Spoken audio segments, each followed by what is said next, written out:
자, 와주셨습니다. 항상 좋은 목소리로 설명을 워낙 잘하시다 보니까 머릿속으로 상상이 정말 잘 되는 참여자분 중에 한 분이시죠. 바로 만나보도록 하겠습니다. 여보세요? 안녕하세요. 안녕하십니까, 돌민님. 이야, 역시 언제나 들어도 이 목소리가 좀 아까워요. 가찬이십니다. 이 목소리는 어디 TV 프로그램에 한번 나와야 돼요. 졸비에 나오고 있어서 참 좋은 것 같아요. 또 제 채널 말고 더 뭔가 거대한 그런 플랫폼에 나와야 되는데, 아이고. 그래도 저희 채널이라도 와주셔서 항상 감사드립니다. 고맙습니다. 저야말로 감사합니다. 네, 아유. 자, 일단은 오늘 휴휴님, 또 휴희경님이라고도 불리는 그분이신데, 오늘 어떤 이야기가 진행이 될지 조금만 이야기해 주시면 좋을 것 같아요. 오늘은 어머니 얘기를 할 텐데, 여기에 이제 저도 잠깐 등장을 하고, 오, 제가 중학교, 고등학교 때 이제 있었던 일이고, 어머니께서 기도원에 다니시면서 네. 원장하고의 관계 속에서 있었던 일입니다.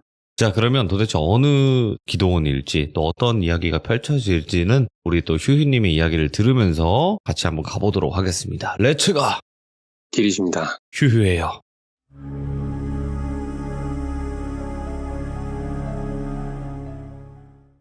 오늘 이야기의 키워드는 그냥 짧게 신의 이름이라고 말씀드릴게요.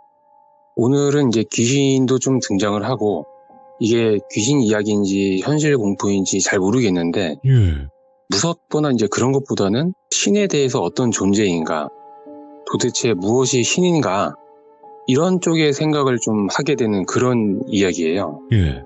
시점은 90년대 후반이고, 장소는 이제 제가 서울에 살 때 이야기인데, 먼저 앞서 설명을 잠깐 드리자면, 저희 어머니께서는, 그러니까 저희 외갓집 모두 독실한 기독교 집안이에요. 왜냐하면 외할아버지께서 일단 목사님이셨고, 어머니를 비롯해서 어머니 형제분들, 그리고 저희 세대 친척들까지는 이미 태어나면서부터 기독교인이었던 거죠. 그러다 보니까 이제 뭐 귀신, 그러니까 흔히 마귀라고 저희 부르기도 했었는데, 네. 그런 존재에 대해서도 믿고 있는 그런 상황이었어요. 저는 이제 부모님이 결혼하시고 저를 3년 만에 낳으셨는데, 네.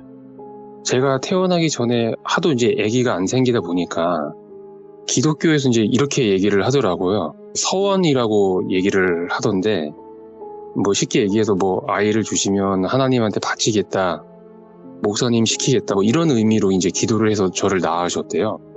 그러다 보니까 저는 어릴 때부터 이제 성경 공부 이런 것도 이제 많이 받았었고, 뭐 새벽 기도부터 교회도 이제 막 많이 데리고 다니셨고, 그래서 그런지 저는 이제 어머니하고는 붙어있는 시간도 굉장히 많았고, 사이도 이제 굉장히 좋았거든요. 닮은 부분도 꽤 있었고, 어떤 부분이 닮았었냐면, 예를 들면 이런 거예요. 집안에 큰 일이 생기기 전에 어머니하고 저하고 같은 꿈을 꿔요. 근데 그게 딱 들어맞는 경우가 꽤 있었거든요. 뭐 할아버지께서는 제가 이제 초등학교 때 이제 돌아가셨는데, 한 달 전부터 일주일 단위로 같은 꿈을, 할아버지가 돌아가시는 꿈을 어머니하고 저하고 동시에 계속 꿨었어요. 근데 어머니께서는 이제 거기에서 더 나아가셔가지고, 할아버지가 돌아가시고 난 후에 꿈에서 이제 할아버지가 나오셔가지고 흰 옷을 입고 어머니한테 이제 너무 슬퍼하지 말라고, 나중에 보자, 인사까지 하고 뒤돌아서서 이제 밝은 빛이 보이는 곳으로 이제 걸어가시는 꿈까지 꾸시고 그렇게 하셨거든요. 이게 물론 꿈이라는 게 무의식이 수면 중에 이제 발현되는 경우도 이제 꽤 많았기 때문에 그게 무조건 맞다라고 하기보다는 좀 예민하다 이렇게 생각을 했었는데, 그러기에는 너무 많은 일들을 꿈으로 많이 맞추셨던 게 이제 저희 어머니셨거든요.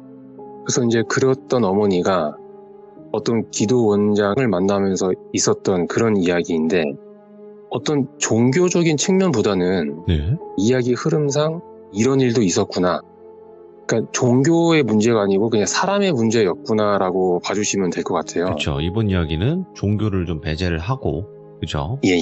제가 중학교 3학년 정도로 기억을 하시는데, 이때는 이제 어머니께서 교회가 아니고 기도원을 다니시게 됐어요. 기도원 하면 보통 우리가 생각할 때 위치가 이제 외진 곳 아니면 뭐 산속 이런 곳을 먼저 떠올리는데, 아닌 경우도 있지만 이 기도원은 서울 시내에 있었어요. 번화가에. 그러니까 어머니가 이제 이때부터 기도원을 다니시다 보니까 뭐 동생도 그렇고 저도 그렇고 당연히 이제 기도원으로 일요일마다 이제 예배를 드리게 됐어요. 그러다가 제가 고등학교 2학년이 되고 얼마 안 있다가 그 기도원이 정말 밑에 있는 그 지방으로 뜬금없이 이사를 가게 됐어요. 네. 제가 이제 그 이유를 당시 이제 들었던 걸 기억을 하자면 하나님께서 밑으로 내려가라고 응답을 해주셨다. 뭐 대충 이런 내용이었어요. 이유가. 예. 근데 이사를 가려면 짐을 싸잖아요. 그래서 저도 그때 기도원에 가서 짐 싸는 걸 도와주려고 이제 갔었는데 도와주다 보니까 원장방에 들어가서 싸다만 박스가 하나 있었거든요. 위에는 어떤 천 같은 걸로 덮여져 있었고 그래서 이제 그 안에 있는 게 그냥 보여가지고 이제 쓱 봤는데 기독교라는 종교하고는 뭔가 이질적인 기분이 드는 물건이 있더라고요. 예. 그래서 그 당시에는 이제 별 생각 없이 지나갔다가 세월이 좀 흘러가지고 성인이 되고 나서 어머니한테 나 그때 당시에 그 기도원 이사 갈 때 짐 정리 도와주러 갔다가 원장 방에서 이제 뭐 이러이러한 물건을 봤다. 네. 이렇게 이제 말씀드렸더니 어머니께서 이제 그때 좀 자세하게 얘기를 해 주셔서 저도 알게 된 내용이었고 그리고 제가 이제 시참하려고 이제 얼마 전에 어머니한테 좀 자세하게 물어보고 다시 정리를 한 내용이거든요. 지금부터 이제 어머니 시점으로 한번 말씀드려볼게요. 90년도 중반에 직업 군인이셨던 아버지께서 전역을 하시고 작게나마 어머니하고 이제 사업을 하셨었어요. 근데 그게 잘 안 됐었거든요. 몇 년을 그렇게 고생을 하시다가 제가 중학교에 들어갈 때쯤 결국 사업을 정리를 하시고 아버지께서 이제 택시를 하시게 됐어요. 그러다가 IMF가 터지면서 집안 형편이 너무 어려워졌고 저하고 동생은 계속 커가면서 돈 들어갈 곳도 이제 많아지고 그냥 이게 너무나도 힘든 이런 일들이 엎친 데 겹친 격으로 이제 계속 쌓이면서 너무 힘드셨대요. 그래서 교회에 가서 기도도 많이 하셨고 이것저것 다녀보면서 이제 일도 하시고 뭔가를 해도 나아질 기미가 정말 눈꽃만큼도 안 보이더래요. 그러니까 이런 악순환이 장기간 지속이 되다 보니까 아버지는 아버지대로 어머니는 어머니대로 생활고에 너무 피폐해져 가는 게 느껴지더라고요. 네. 스스로 생각하셨을 때. 그래서 이제 현실에 대한 이야기를 아버지하고 좀 하고 싶으셨는데 아버지도 너무 힘드시다 보니까 소통이 잘 안 되더래요. 그래서 더 힘드셨고 그래서 이제 다니던 교회 목사님한테 이제 상담을 하면 뭐 현실적인 답변보다는 그냥 기도 많이 해라. 뭐 이런 말밖에는 못 들으셨대요. 뭐 헌금 많이 내라, 봉사 많이 해라. 뭐 이런 내용만 듣다 보니까 이런 교회에 대해서도 좀 염증이 생기셨고, 그 교회를 몇 번 옮기시면서 옮긴 교회마다 다 같은 말을 하더래요. 이제 그러다 보니까 어머니도 마음속으로 이제 방황을 좀 많이 하기 시작하셨대요. 심적으로도 약해졌고. 그러다가 이제 동네에 있는 길을 걷다가 보니까 우연히 기도원 간판을 보게 됐대요. 그래서 여기는 어떤 말을 하는지 한번 가보자 이러고 조심스럽게 올라가 봤대요. 네. 기도원이 2층이었는데 올라가면서도 뭔가 알 수 없는 꺼리칙한 기분도 좀 있었고 가봤더니 어머니 또래로 보이는 여자, 이 사람이 이제 원장이었고 제 또래 되는 딸 1명 그리고 그 원장의 고모님이 이렇게 3명이 있었대요. 어머니가 이제 들어가서 이제 보니까 그 원장이 앉아있다가 일어나면서 어떻게 오셨냐고. 그래서 아직 이제 경계심이 조금 있는 상태에서 얘기를 어떻게 할까 잠깐 생각을 하고 있었는데 그 원장이 어머니를 빤히 쳐다보다가 한숨을 푹 쉬더래요. 마음의 상처가 너무 많으시네요. 그러니까 이 말을 듣고 그 자리에 앉아서 어머니가 진짜 한참 우셨대요. 그 말 한마디에 위로받는 것 같았고 마음이 확 녹아지면서 막 이런 생각이 들더래요. 그렇게 그 자리에서 밤 늦게까지 살아오면서 힘들었던 일, 몇 년간 힘들어졌었던 그런 생활들, 현재 상황 이런 이야기까지 쫙 하면서 정말 많이 위로를 받는 느낌을 받았대요. 그렇게 많은 이야기를 했는데 그 원장이 너무 공감을 많이 해주고 본인을 따뜻하게 안아주니까 경계심도 확 사라지고 마음이 너무 이제 편해지더래요. 그렇게 대화가 끝나갈 때쯤에 그 원장이 어머니한테 시간 날 때 언제든지 한 번 더 오시라고. 그래서 그 다음날 또 찾아가 봤대요. 가니까 그 원장이 어떤 남자를 자리에 눕혀놓고 배를 꾹꾹 누르면서 기도를 막 하고 있더래요. 그러니까 한참 기도를 하고 있는 중이기 때문에 약간 멀찌감치 떨어져가지고 그 모습을 이제 보고 있는데, 이제까지 어머니 그 본인께서 기독교인으로서 뭔가 이질적인 모습들이 있더래요. 예. 이게 뭐냐면 그 원장이 이 남자가 귀신이 들렸다고 귀신을 쫓아내야 된다고 이제 기도를 하는 그런 모습이었는데, 특이한 게 기도를 하면서 윽, 윽 이런 소리를 내면서 트랩을 그렇게 하더래요. 그러니까 기도를 하면 뭔가 말소리가 들려야 되는데 남자를 눕혀놓고 그 앞에서 배를 꾹꾹 누르면서 트랩만 계속 하더래요. 그렇게 한 30분 정도?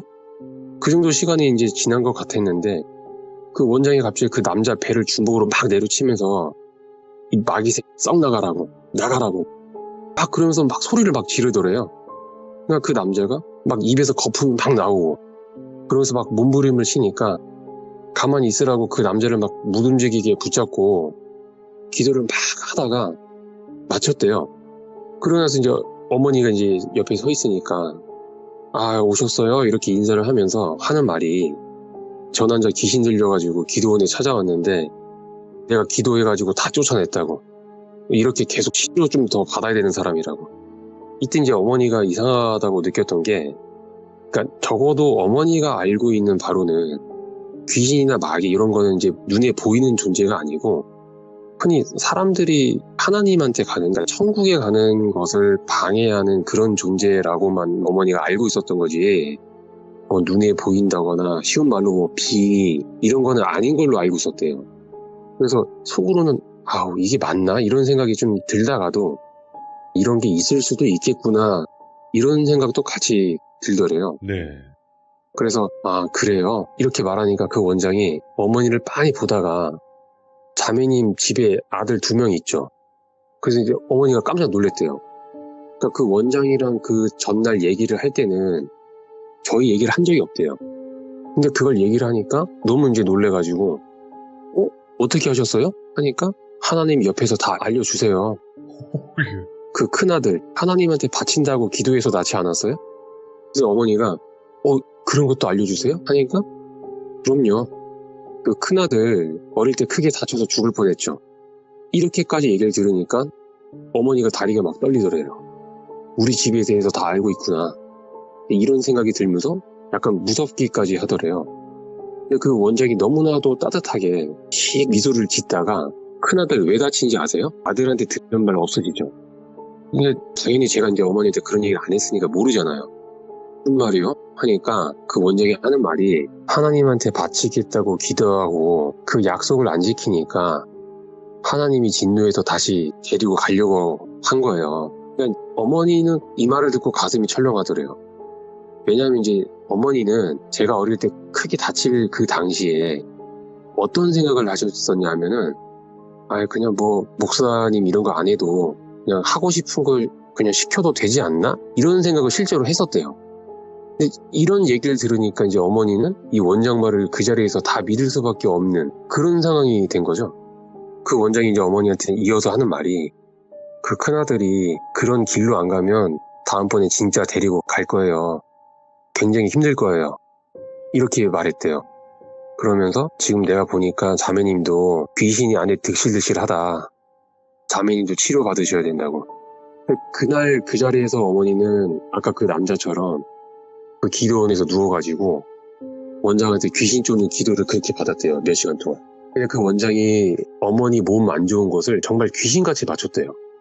그때 당시 어머니가 무릎이 좀 안 좋으셨는데 그 원장이 기도를 하다가 어머니한테 혹시 무릎 아프세요? 그래서 어떻게 하세요? 그러니까 저는요 내 앞에 있는 사람 아니면 내가 머릿속으로 떠올린 사람이 어디가 아프거나 하면은 나도 그 부분이 아파요. 그리고 그 사람이 어떤 생각을 하든지 간에 그 사람이 하는 생각이 내 가슴에도 떠올라요. 네. 이거 다 하나님이 다 알려주세요. 얘가 지금 가슴이 너무 꽉 막혀 오는 거 보니까 자매님 속으로 미워하는 사람이 있죠. 그 말이 맞더래요. 당시 돈 문제 때문에 어머니가 알던 어떤 사람 때문에 엄청 스트레스를 받고 있는 상황이었는데 네. 이런 것까지 다 맞추더래요. 그래서 어머니가 맞다고 정말 그런 게 느껴지냐고. 그러니까 원장이 그렇다고. 그러면서 하는 말이 제가 봤을 때 자매님도 저처럼 이 길을 가야 하는 사람이에요. 오늘부터 저한테 기도로 치료받고 기도 많이 하면은 저처럼 귀신 쫓는 능력도 하나님께서 주실 거예요. 그렇게 해서 어머니가 얼떨결에 그 기도원을 다니시게 된 거예요. 그러니까 분명 이제까지 알던 그런 교회나 기독교의 모습은 아니라서 이상하다는 생각은 가지고 있는 한편 가족에 대해서도 다 알고 있고 형편이 어려운 본인을 정말 따뜻하게 대해주고 너무 이렇게 마음 편하게 대화를 해주니까 한편으로 또 신뢰가 또 가더래요. 왜냐면 이제 어머니께서 서울에서 교회를 다닐 때 가정 형편이 어려워서 헌금도 못 내고 이제 다니셨는데 목사님이 이 인사도 안 받은 교회도 있었대요. 그러니까 많이 비참했대요, 스스로 느끼시기에. 근데 이제 이 원장은 형편이 어려운 본인도 받아주고 뭔가 이제 안아주는 느낌을 받다 보니까 심적으로 아마 좀 기댈 수 있는 사람이구나 이런 생각으로 기도원을 다니시게 된 거죠. 그렇게 기도원을 교회 대신 다닌 게 몇 개월 정도 지났었는데 원장이 어머니한테 한날은 그러시더래요. 이제 자매님 치료는 다 어느 정도 끝났다고. 마음속에 있는 뭐 원망, 미움 이런 거 다 귀신들하고 같이 쫓아냈고 이제 자매님 큰아들 차례네요. 이러면서 저를 이제 치료를 받아야 된다고 데리고 오라고 한 거예요. 실제로 그때 이제 어머니 무릎이 많이 안 좋았었다고 말씀드렸잖아요. 근데 무릎이 괜찮아졌대요.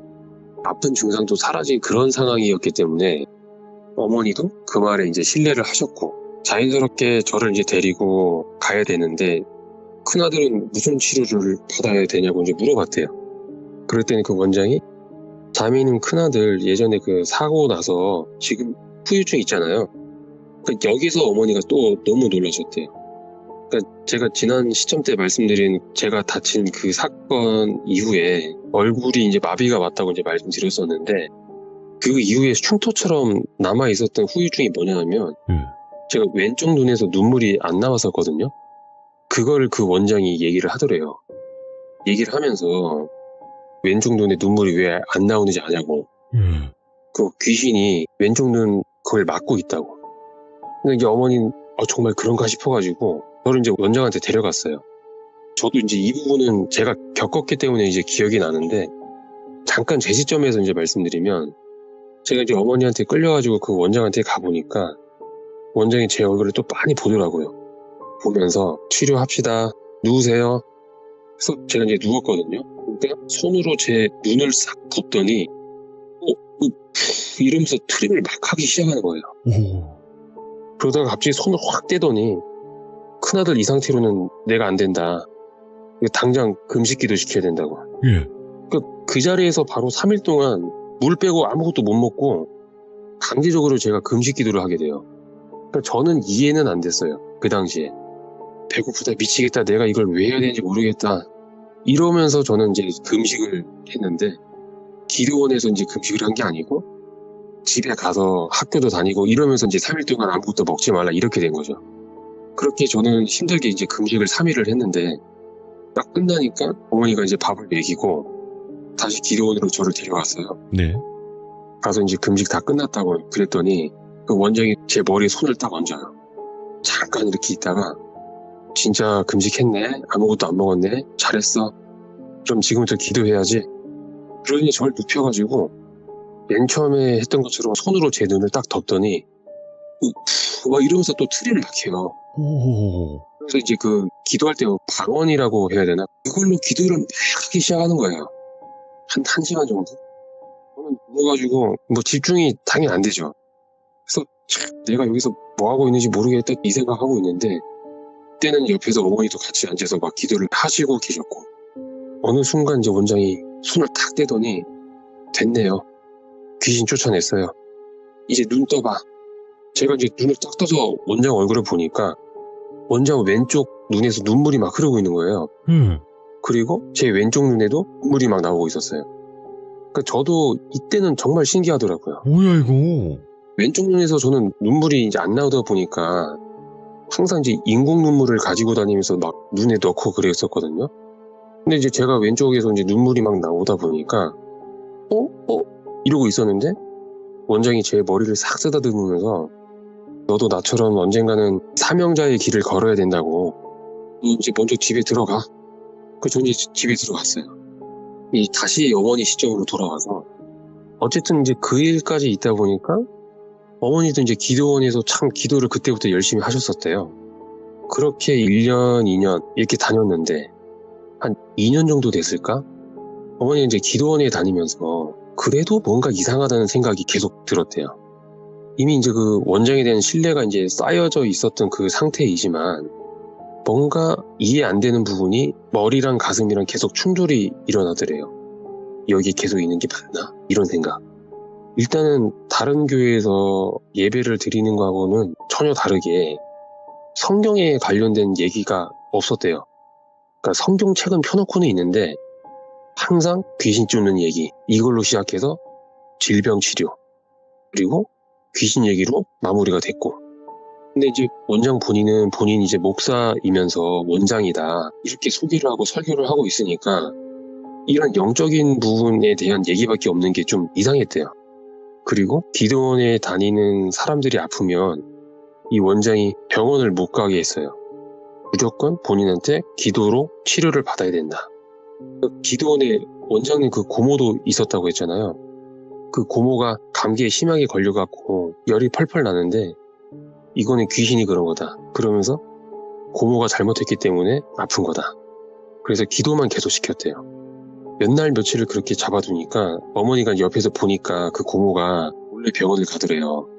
그리고 주사 맞고 약 먹고 나은 거예요. 그걸 나중에 원장이 그 사람이 기도원에서 약봉지를 발견하고 막 노발대발 막 성질을 내면서 그 자리에서 자기 고모도 일주일간 금식을 시켰대요.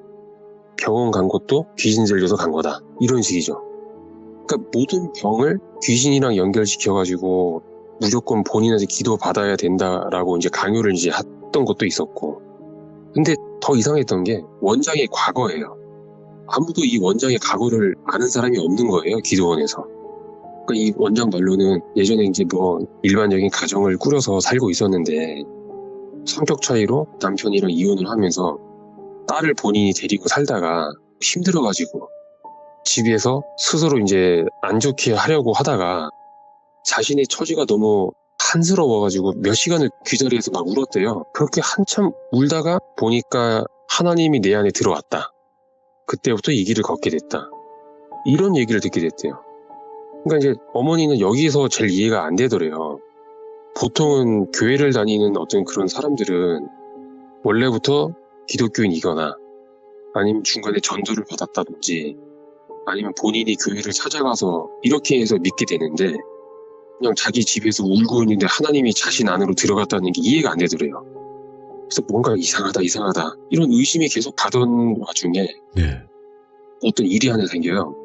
어머니가 이제 한날은 도저히 이상해서 당분간 기도원은 좀 가지 말아보자 이 생각을 하고 한 2분 3분 정도 있다가 원장이 집으로 찾아왔대요. 그래서 문을 열어보니까 이제 원장님이 있으니까 어쩐 일이냐고 하니까 원장이 이제 어머니한테 하는 말이 하나님이 자매님한테도 능력을 내려주신다고 했다. 지금 나랑 같이 기도원으로 잠깐 가고 얘기 좀 하자. 그래서 얼떨결에 따라 나섰대요. 나서가지고 같이 이제 기도원에 이제 들어갔는데 그 원장이 하는 말이 이제부터 저랑 같이 귀신을 좀 쫓을 수 있게 될 거다.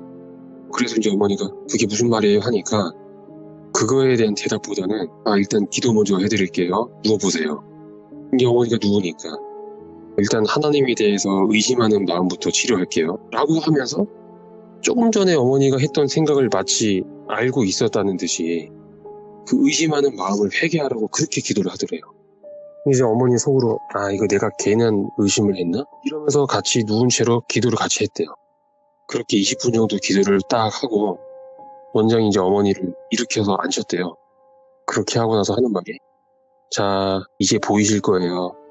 그래서 어머니가 기도원을 쑥 둘러봤는데 보이더래요. 귀신들이 벌레처럼 가닥을 미친 듯이 기어가지고 기도원 밖으로 막 도망가는 게 보이더래요. 예. 어머니가 이제 그게 보이기 시작하니까 놀래가지고 이렇게 하니까 원장이 자 이제 보이시죠? 오늘부터 저랑 같이 사명자의 길을 걸으시면 된다고. 이제부터 전도사님이라고 부르겠다고. 그렇게 얘기를 마치고 집으로 가는 길에 어머니가 몇 번이나 자리에서 주저앉았대요. 왜냐면 지나가는 사람이 쑥 지나가면 어떤 사람이 지나갈 때는 무릎이 아프고 어떤 사람이 지나가면은 가슴이 답답해지고 어떤 사람이 지나가면은 머리가 그렇게 아프더래요. 그러면서 그 원장처럼 으프 하면서 트림이 저절로 나오더래요.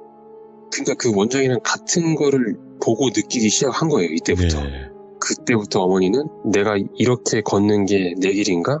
이런 생각을 하게 됐고 기도를 더 많이 하게 됐대요. 기도원 찾아가가지고. 그리고 한 번은 원장이 이제 불러가지고 이제부터 직접 귀신을 한번 쫓아보라고. 그래서 아파서 기도원에 찾아오는 사람이 있으면 어머니를 불러갖고 직접 기도해서 치료해보라고 시키기 시작했대요. 그리고 어떤 부부가 기도원에 왔대요. 그때도 원장이 어머니한테 기도를 시켜요. 그래서 그 남편을 어머니가 딱 봤는데 보자마자 허리가 끊어질 듯이 아프더래요. 그래서 이제 그 남자한테 허리 안 좋으세요? 그러니까 그 남자가 눈이 휘둥그레지면서 나 얼마 전에 허리 수술했다고 그렇게 얘기를 듣는데 어머니가 갑자기 화가 막 나더래요. 그러니까 이유도 없이 분노가 막 튀었더래요. 가슴에서. 그래서 혹시 누구 미워하는 사람이 있냐고. 그러니까 그 남자가 입을 못 다물더래요. 그러니까 자기 돈 빌려갖고 떼먹고 안 갚은 사람이 있어가지고 그 사람하고 지금 대판 싸우고 온 거예요. 그러니까 이제 그 원장이 옆에 있다가 그 남자한테 지금 당신 귀신이 안에 들어가 있다고 기도받아야 된다고 이러면서 어머니하고 같이 그 남자에 대해서 이제 기도를 막 하기 시작했대요. 근데 어머니도 보이더래요. 그 남자 안에서 눈, 코, 입 이런 데서 검은 연기 같은 게 막 피어오르는 게 보이더래요. 그리고 그 시점을 기준으로 확실하게 보인 게 뭐냐면 그 원장이 트림할 때 으프 할 때마다 입에서 검은 액체가 밑으로 분수하듯이 막 쫙 쏟아지더래요. 엄청 끈적해 보이는 액체가 으프 할 때마다 쫙쫙 하고 나오는데 이게 이해가 되더래요. 그리고 어머니도 트림을 할 때도 나오는 게 보이더래요. 근데 이제 그 원장은 그게 귀신이 나가는 거다 이렇게 표현을 한 거였고. 근데 이때부터는 저는 그게 조금 스트레스였거든요. 왜냐하면 제가 학교 갔다 집에 오면 어머니가 절 딱 보자마자 머리를 부여잡고 아우 머리야 너 어디 갔다 왔어 이러면서 제 행적을 다 맞추기 시작하는 거예요. 그러니까 이제 이때는 저도 어머니가 좀 무섭다고 생각을 했었거든요. 그러니까 이런 거예요. 그러니까 그 원장 같은 경우는 그 딸이 있었다 그랬잖아요. 딸이 몰래 담배 핀 것도 맞춰가지고 강제로 막 금식시키고 막 그랬으니까 야, 이거 뭐냐, 진짜? 그 원장하고 어머니가 다를 건 없었어요. 그때부터는. 그렇게 어머니가 그 기도원을 더 열심히 다니게 됐는데 되돌릴 수 없는 사건이 하나 또 생겨요. 왜냐하면 이 원장이 어머니한테 기도원 운영 명목으로 어느 순간부터 헌금을 그렇게 내라고 하더래요. 그러니까 이제 어머니 돈이 없으니 일을 해야 되냐 물어보니까 아니고 전도사님은 사명자이기 때문에 기도를 많이 해야 된다. 남편이 일을 하지 않냐.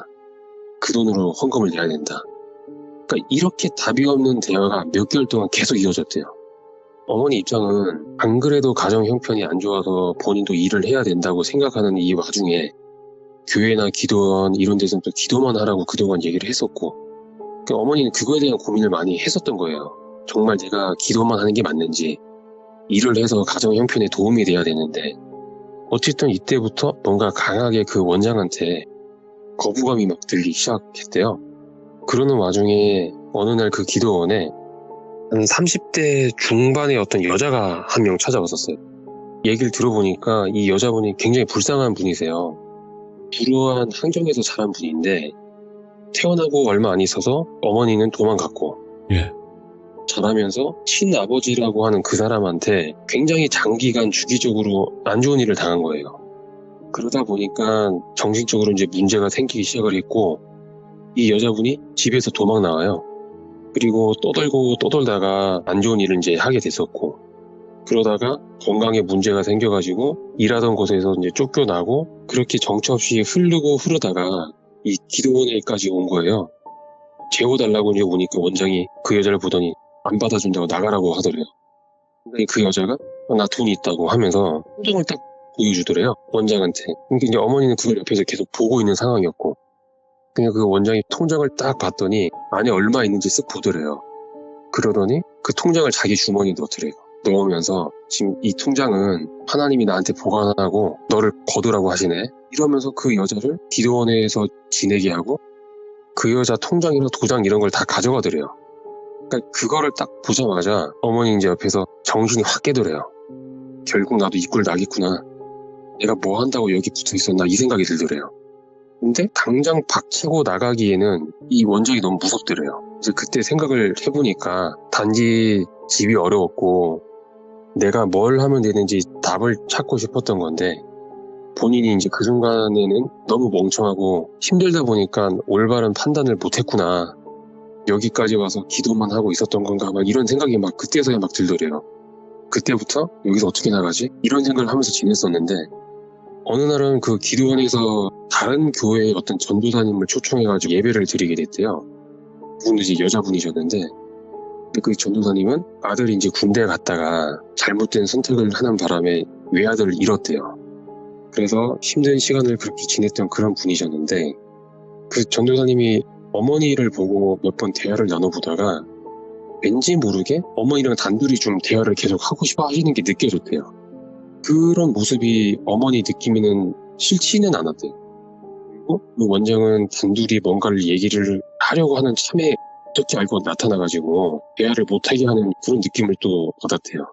그렇게 몇 주가 이제 지났는데 그러다가 이제 경기도의 어느 지역에 정말 큰 기도원이 있는데 거기에 이제 다른 교회 여러 교회들 뭐 기도원 이런 데서 부흥회 같은 걸 이제 하게 되는 일정이 생겨서 어머니가 다니던 그 기도원도 거기에 이제 가게 됐어요. 어머니도 이제 그 기도원을 가려고 하는데 그 여자 전도사님이 어머니한테 오더래요. 와가지고 어차피 이 부흥회 일주일 동안 하는데 제 차 타고 같이 가시다고. 그러면 저희 고맙죠. 해서 그때부터 일주일 동안 그 전도사님 차를 타고 단둘이 계속 왔다 갔다 한 거예요. 왔다 갔다 하는데 어느 날 그 전도사님이 차 안에서 운전을 쫙 하면서 어머니한테 이제 그러더래요. 제가 여기서 꼭 당신만은 데리고 나가야 될 것 같다. 그래서 그게 무슨 말이에요 하니까 여기 기도원 내가 봤을 때 이 원장이라는 사람 목사도 뭐도 이거 아무것도 아닌 사람이라고. 그리고 예? 그러니까 못 느꼈냐고 예배 드릴 때 성경에 대한 내용 얘기하는 거 아무것도 없어요. 저도 여기서 보니까 순 귀신 얘기밖에 안 해요. 이렇게 하면서 어머니랑 이제 대화를 나누다 보니까 어머니 생각에도 전도사가 하는 말이 다 맞더래요. 근데 이제 어머니는 원래 목사님 딸이었고 이 기도원에서 귀신을 쫓는 이걸 능력이라고 생각을 하고 있었고 그러니까 자기께 있다 보니까 그걸 쉽게 못 받아들이는 상황이 이제 있는 거예요. 그러니까 쉽게 얘기해서 가슴으로는 맞다 하는데 우리가 용납이 안 되더래요. 그래서 계속 이제 혼자 이제 고민을 하다가 그 전도사님한테 얘기를 했어요. 그러면 지금 내가 전도사님 얘기를 들어보니까 이 성경에 대해서 많이 알고 계시는데 혹시 어떤 교회 다니시냐? 그러니까 나는 이러이러한 교회 다니는데 이 목사님이 정말 잘 현실적으로 말씀 잘 해주신다. 그래서 혹시 나도 거기 가서 공부할 수 있냐? 다닐 수 있냐? 하니까 다닐 수 있다고.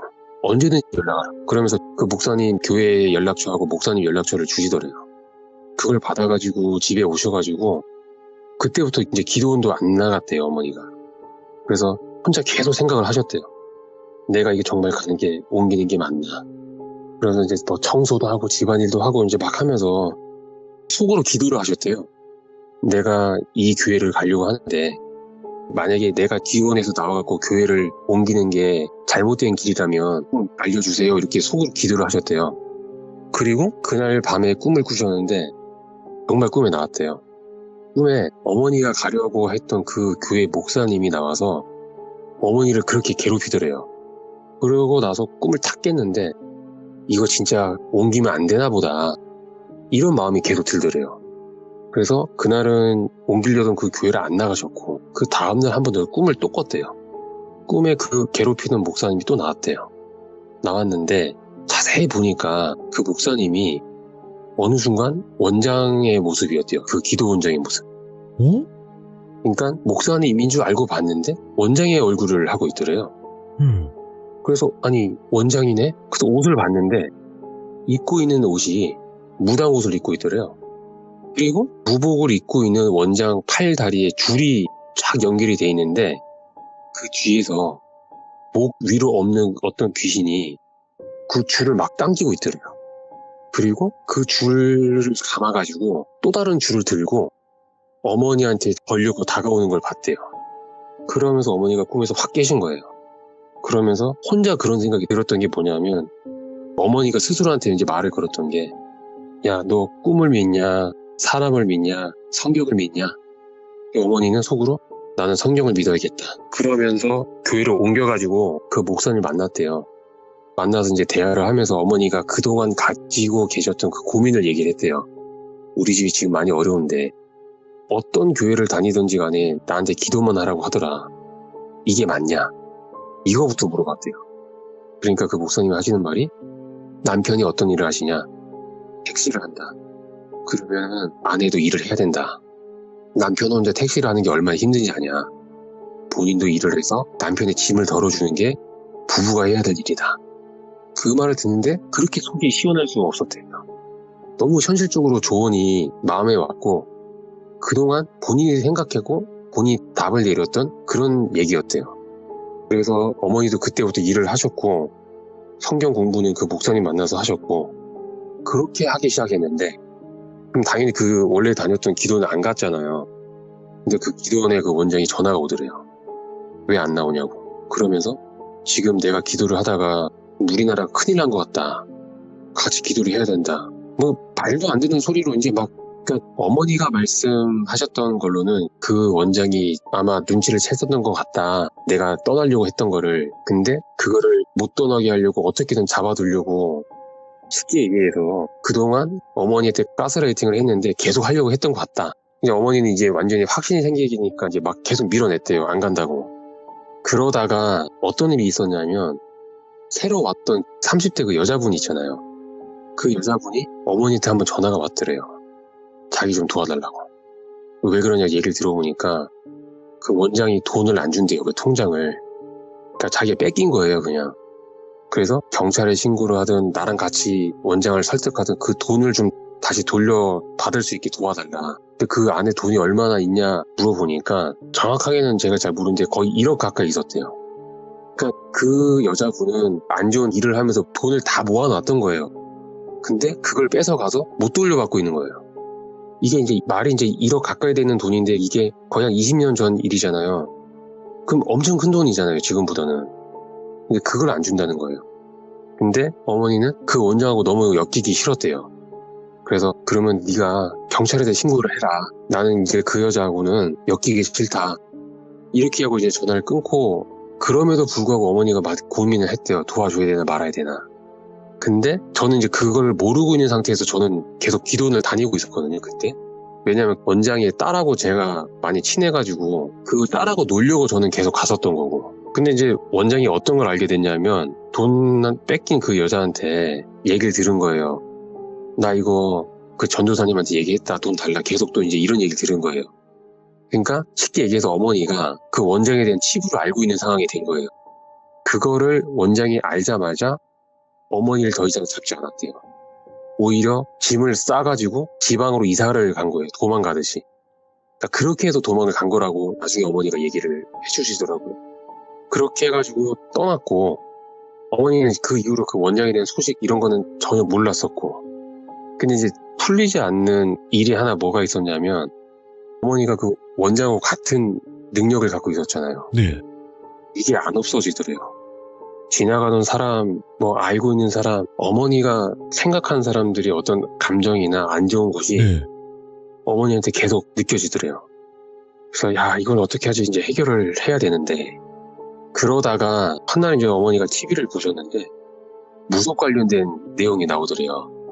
근데 그 무당분이 하는 말이 어머니를 완전히 이제 놀라게 한 거예요. 그러니까 어떻게 해서 맞추시나요? 라고 이제 얘기를 했을 때 그 무당이 하는 말이 네. 어머니가 처음에 원장하고 대화를 할 때 들었던 얘기하고 같더래요. 이 사람이 아프면 내가 여기가 아파. 아, 맞아. 이 사람이 이런 생각을 하면 나도 이런 감정이 들어. 그러니까 어머니도 아, 이 사람 무당이었구나. 이렇게 깨닫게 되는 거예요. 그래서 어머니는 이제 그때부터 그런 아픔이나 고통이나 아니면은 그런 감정이 느껴지면 애써 무시를 했대요. 이거 가짜야. 이거 가짜야. 근데 점점 어느 순간부터 그게 없어지더래요. 예. 근데 20년이 더 지나고 나서도 아직까지 남아있는 게 뭐냐 하면 어떤 사람이 마음속에 누구를 미워하는 마음이 있으면 어머니도 아직까지 그거는 가슴이 아프시대요. 그것 빼고는 다 없어졌다고 이제 하더라고요.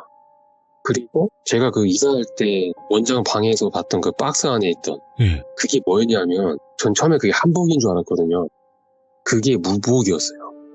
그리고 그 옆에 있던 것도 방울이 있었고 무구가 있었구나. 제가 그걸 어머니한테 얘기를 하는 바람에 어머니가 그동안에 있었던 거를 저한테 다 얘기를 해준 거죠. 그래서 제가 이제 어머니 얘기를 들으면서 그 원장이라는 사람이 본인이 모시고 있는 게 신이라고 생각했을까 아니면 하나님이라고 생각을 하고 있었을까. 그러니까 우리가 흔히 얘기하는 내가 믿고 있는 신이라는 그 이름이 네. 다 같은 이름으로 얘기를 하지만 각자에게 다 다른 존재가 될 수도 있겠구나라는 생각을 이제 하게 되는 그런 이야기를 한번 오늘 가져와 봤어요. 야, 이거는 너무 미스테리하고 기괴한데, 이거 진짜. 예. 야, 그리고 한 가지 또 이제 말씀을 드릴 게 뭐냐면, 이 이야기는요, 정상적인 기도원 혹은 기독교의 이야기가 아닙니다. 그거는 이야기를 들어보신 분들이 더 잘 알 거라고 생각하고 종교 비하는 안 하시는 걸 부탁드리고요. 그리고 휴윤님께서 이 이야기를 해주신 거는 이랬던 적이 있으니까 어머니께서 그래서 또 많은 분들에게도 말씀을 해주시고 싶어서 해주신 것 같아요. 그죠? 네, 그렇죠.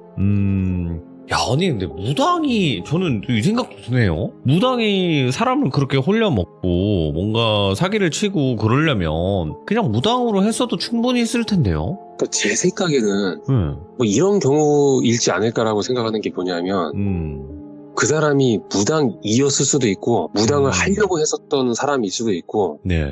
아니면 무당이었는데 본인이 신이 뭐 빠져나갔거나 이래가지고 어떤 같은 거를 같은 쪽에 일을 하려고 네. 그냥 그렇게 한 게 또 아닌가 이런 생각도 좀 들더라고요.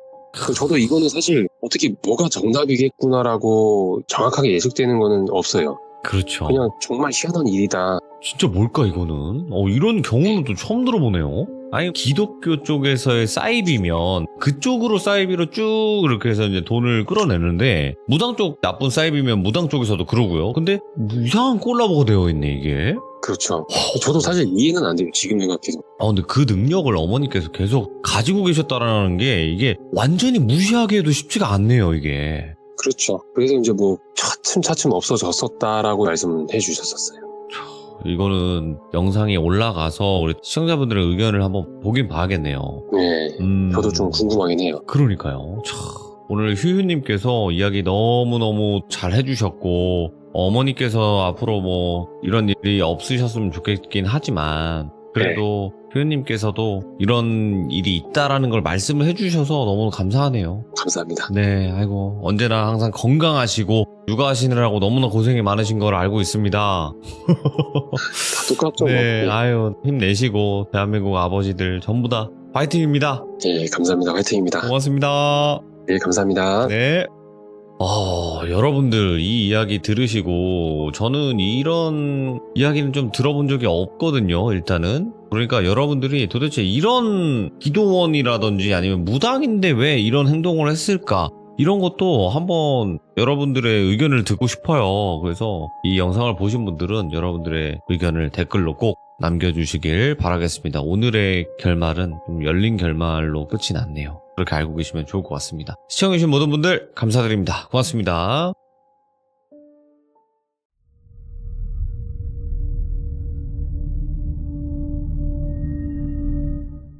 자, 안녕하십니까 여러분들. 이번 이야기는 시청자 춘화님께서 찾아오셨습니다. 오늘 어떤 이야기로 우리를 또 섬뜩한 공포로 몰아넣을지 같이 한번 들어보도록 할게요.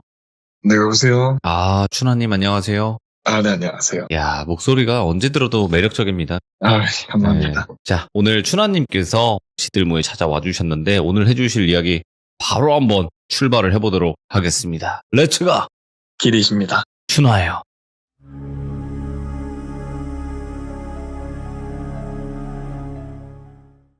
이 이야기는 비가 굉장히 많이 내리던 3년 전에 있었던 일이에요. 비 오는 날.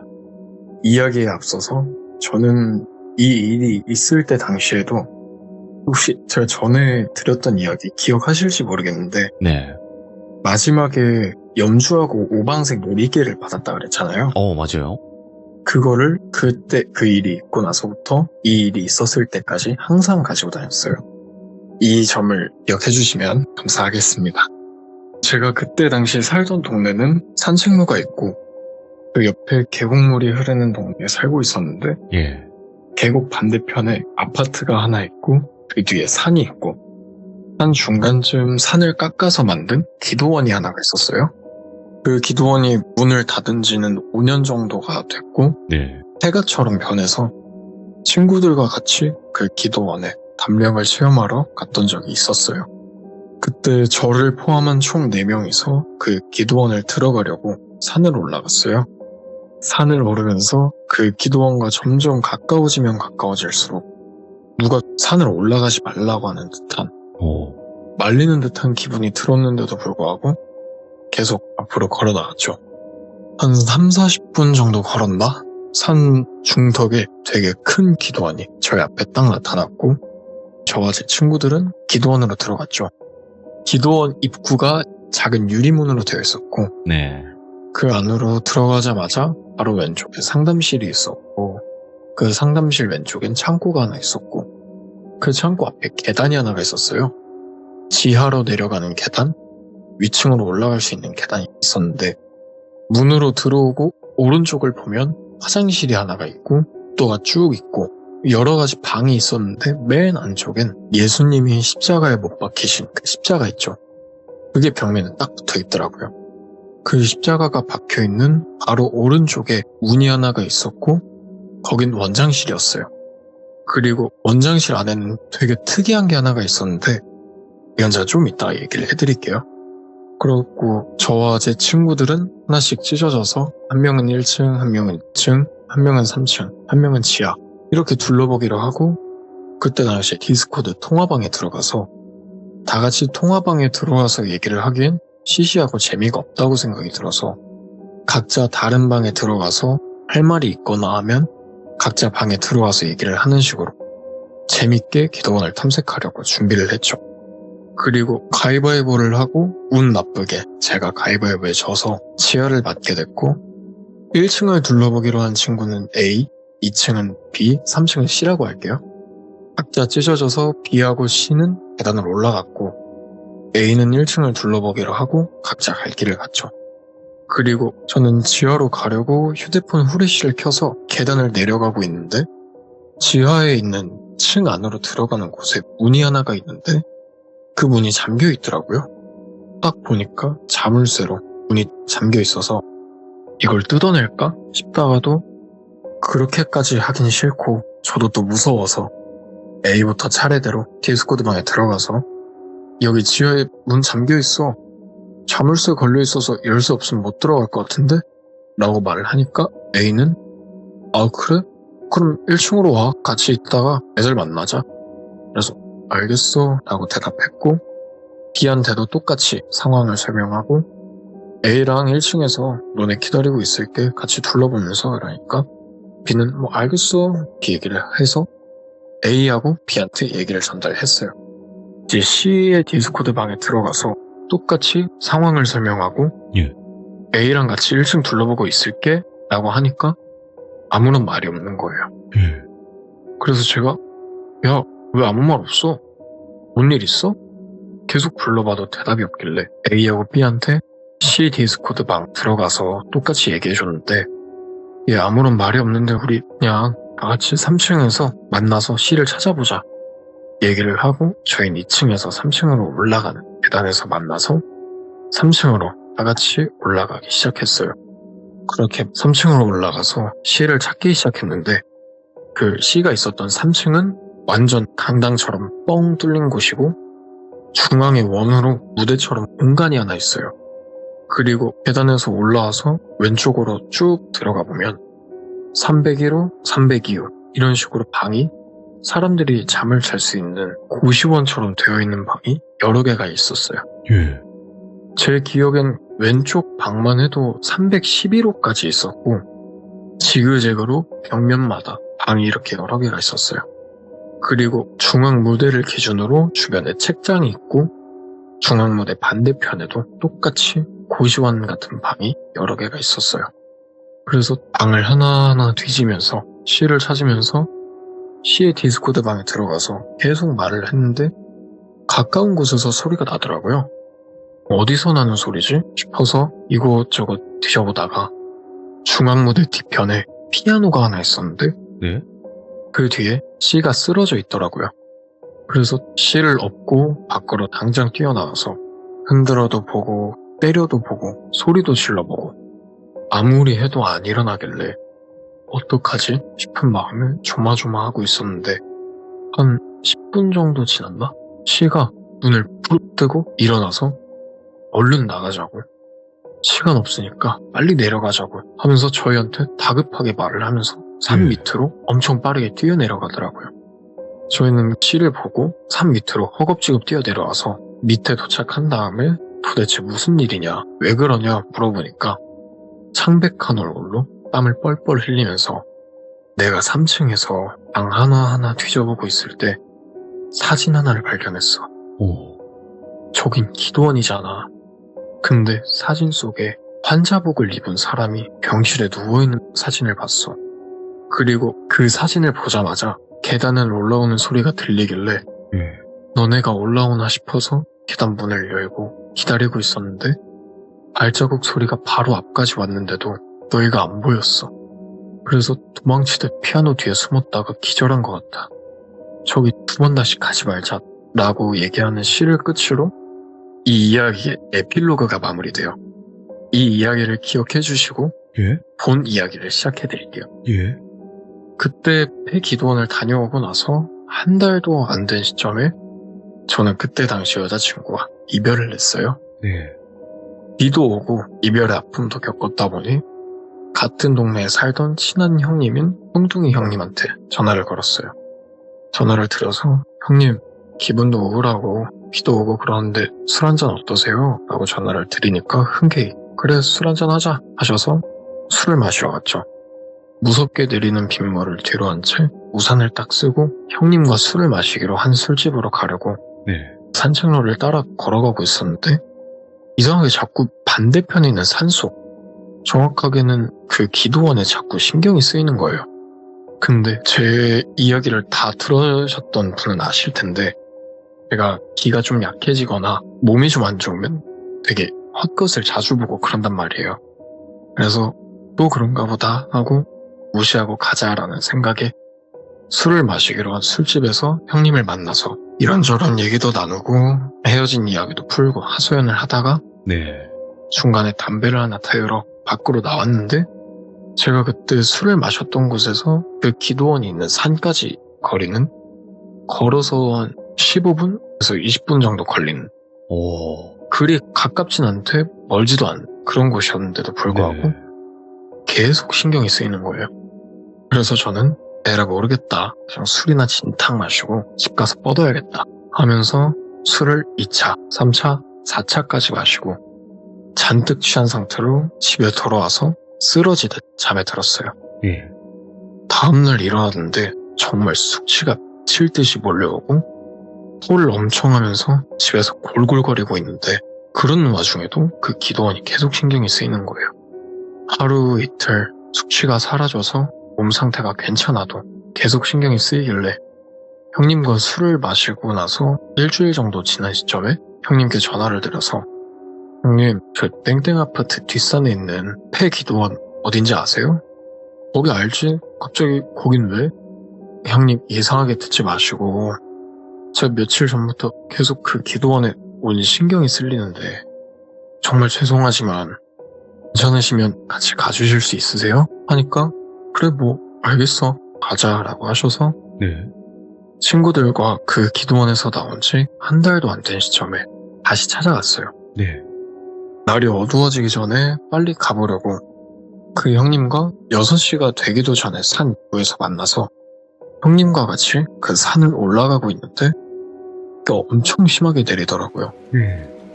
다행히도 일기예보에 비가 내린다고 예보가 되어 있어서 우산을 챙겨놨지만 비가 너무 많이 내려서 뚱뚱이 형님이 저한테 준호야 비도 많이 오는데 다음에 갈래? 라고 하시길래 형님 저 오늘 꼭 가야 될 것 같아요. 형님 못 가시겠으면 저 혼자라도 갈게요. 라고 하니까 형님이 아니야, 같이 가자. 라고 하셔서 형님과 같이 길을 뚫고 산을 오르기 시작했죠. 예. 산을 정신없이 오르다 보니 친구들과 갔을 때 못 봤던 작은 컨테이너가 하나 보이더라고요. 오, 예. 폐기도원 오른쪽 뒤편에 작은 컨테이너 같은 게 하나 있고 안에는 불이 켜져 있진 않은 것 같아서 그냥 창고인가? 라고 생각을 하고 형님과 폐기도원에 들어가게 됐어요. 밖에선 비 내리는 소리가 크게 들리고 있고 비도 오고 폐기도원에 있으니까 왠지 모르게 전에 왔을 때보다 훨씬 무섭더라고요. 하지만 전 제가 왜 자꾸 이곳에 신경이 이렇게 집중되는지 확인을 해보려고 이곳저곳 지하는 문이 잠겨 있으니까 지하를 제외한 모든 곳 3층부터 시작해서 2층, 1층 내려오면서 빠짐없이 형님과 둘이서 불러보기 시작했어요. 근데 제가 처음에 이야기를 드렸을 때 원장실에 특이한 곳이 있다고 말씀을 드렸었잖아요. 제가 원장실을 마지막으로 딱 들어가 봤는데 원장실 맨 안쪽 구석에 열쇠가 있더라고요. 열쇠들이. 어디가 어떤 열쇠인지 모르지만 대략 한 20개 조금 안 되게 있었던 걸로 기억해요. 네. 그리고 그 열쇠가 있던 곳 바로 오른쪽에 문이 하나가 있어서 그 문을 열어보려고 해도 열리지가 않길래 나가려고 뒤를 딱 도는 순간 제 머릿속에서 든 생각이 이 기도원에서 잠긴 곳은 이 문하고 지하로 들어가는 문 딱 2개밖에 없는데 두 곳 중에 하나가 내가 이 기도원에 자꾸 신경이 쏠리는 이유일 거다 라는 생각이 들어서 바로 옆에 있는 열쇠를 꺼내서 하나씩 맞춰보기 시작했어요. 근데 모든 열쇠를 돌려봐도 열리지가 않아서 그냥 부술까? 라고 생각하던 찰나에 형님이 준호야 여기 열쇠 4개 더 있는데? 원장실 테이블 밑에 있는 서랍에 열쇠 4개, 카메라, 각종 폴더들이 쌓여 있어서 형님이 거기서 열쇠를 저한테 다 줬어요. 열쇠를 받아들고는 하나하나 맞춰보기 시작하다가 3번째쯤 열쇠를 딱 놓고 돌리는 순간 문이 철컥 하면서 열리는 소리가 들려서 문을 열어봤는데 그 안에는 굉장히 큰 창고같이 된 공간에 휠체어, 환자들이 눕는 병원 침대, 환자복, 각종 공구들, 그리고 뭐 수술기구 이런 여러 가지 물건이 막 쌓여 있더라고요. 와, 예. 이게 도대체 뭐지? 왜 기도원에서 환자복이랑 휠체어, 침대 같은 병원에서 쓰는 것들이 있는 거지? 그렇게 의문만을 남긴 채 뒤로 돌아서 밖으로 나간 뒤에 열쇠를 들고 계단으로 가서 지하로 내려간 뒤에 자물쇠에 열쇠를 꽂아서 돌려보기 시작했죠. 이번에도 자물쇠가 풀리고 문을 열어서 지하를 딱 봤더니 너무 컴컴해서 아무것도 안 보이더라고요. 근데 그때 뚱뚱이 형님이 그 안으로 미친 사람처럼 막 뛰어들어가시는데 예. 그걸 보고 전 너무 당황해서 형님! 소리를 치면서 형님 뒤를 막 따라갔죠. 지하라서 아무것도 안 보이는 상황 속에서 핸드폰 후레쉬 불빛에만 의존한 채 형님을 아무리 부르고 찾아봐도 보이지가 않는 거예요. 그렇게 벽을 막 후레쉬로 보면서 찾다가 우연히 제가 발견한 방이 하나 있는데 그중 응급실이라고 써있는 굳게 잠겨있던 문을 발견하고 예. 뒷걸음질 치는데 형님과 툭 부딪혔어요. 응급실이라고 써있는 문 반대편에 문이 하나가 또 있었는데 그 문을 뚫어져라 쳐다보시는 형님을 보고는 드디어 찾았네. 여기서 뭐하고 계세요 도대체. 빨리 나가요 저희.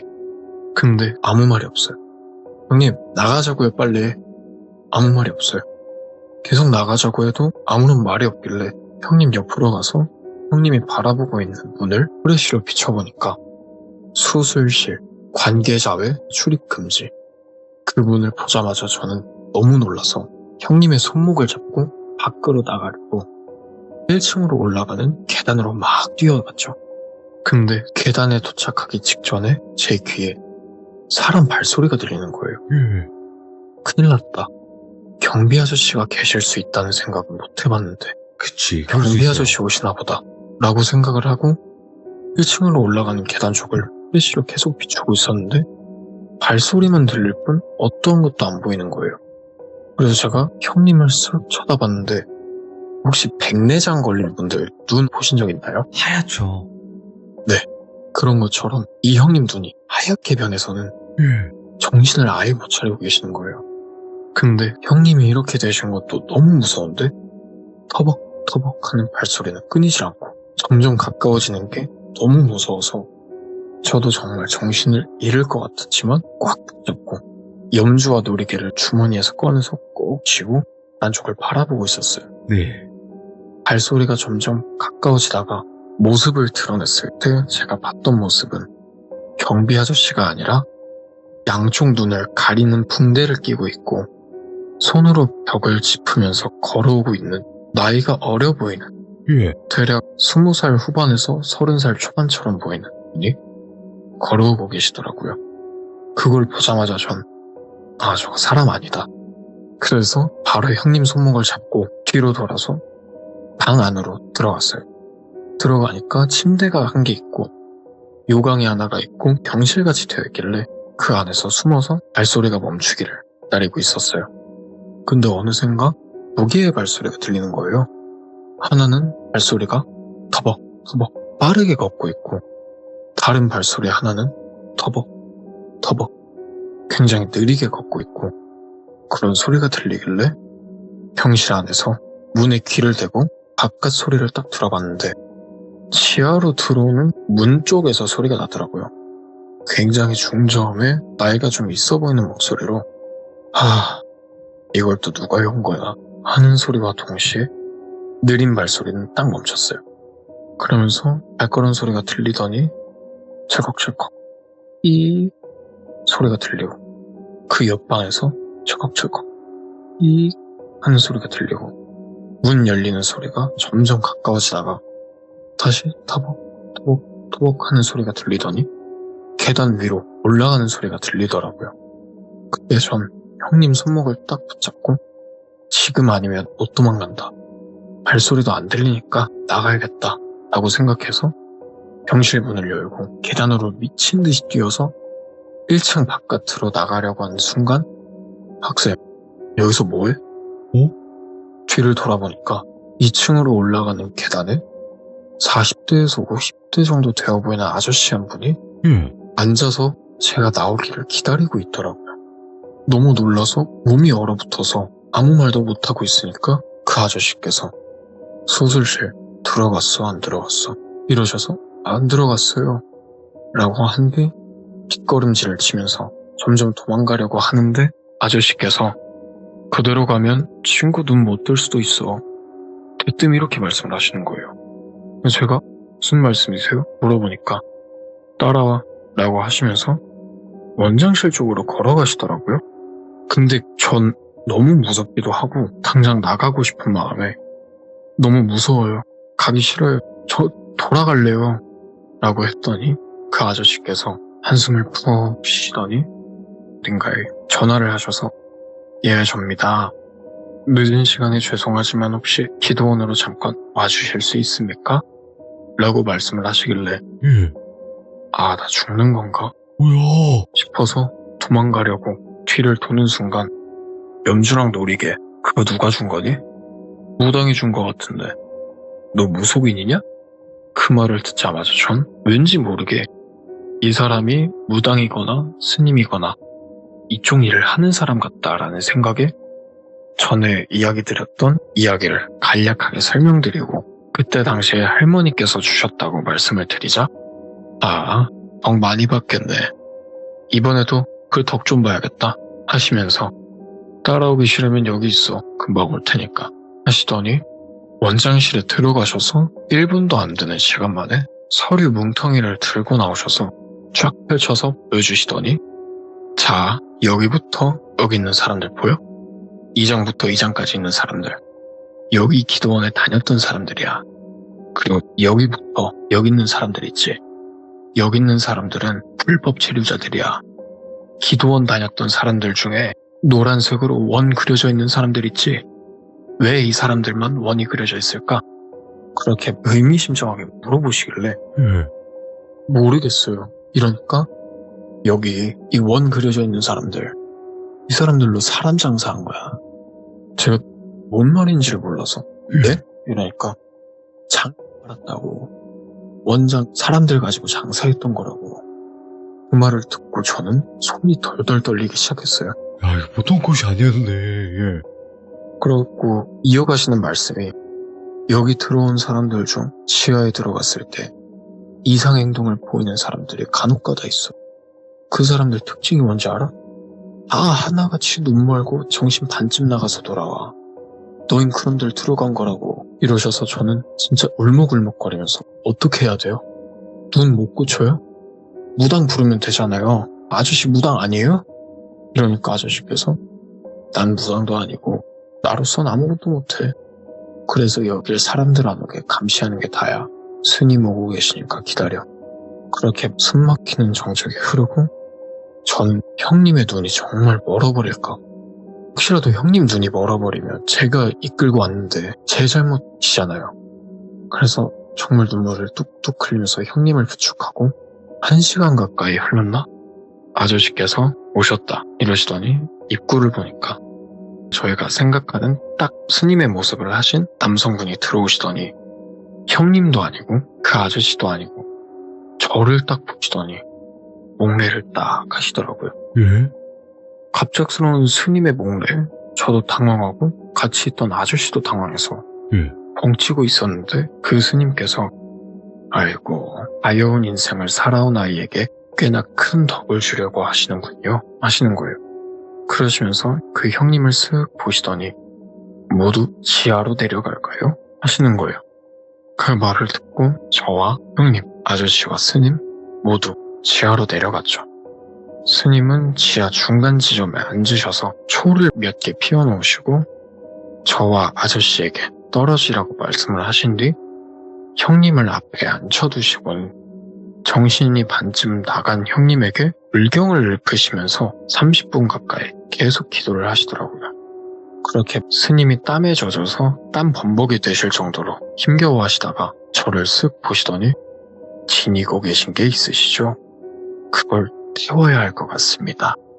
염주와 노리개 모두 주실 수 있으신가요? 하셔서 제가 염주와 노리개 모두 스님의 손바닥에 쥐어드린 뒤 스님께서는 그 염주와 노리개를 바닥에 놓고 한참을 태우셨어요. 예.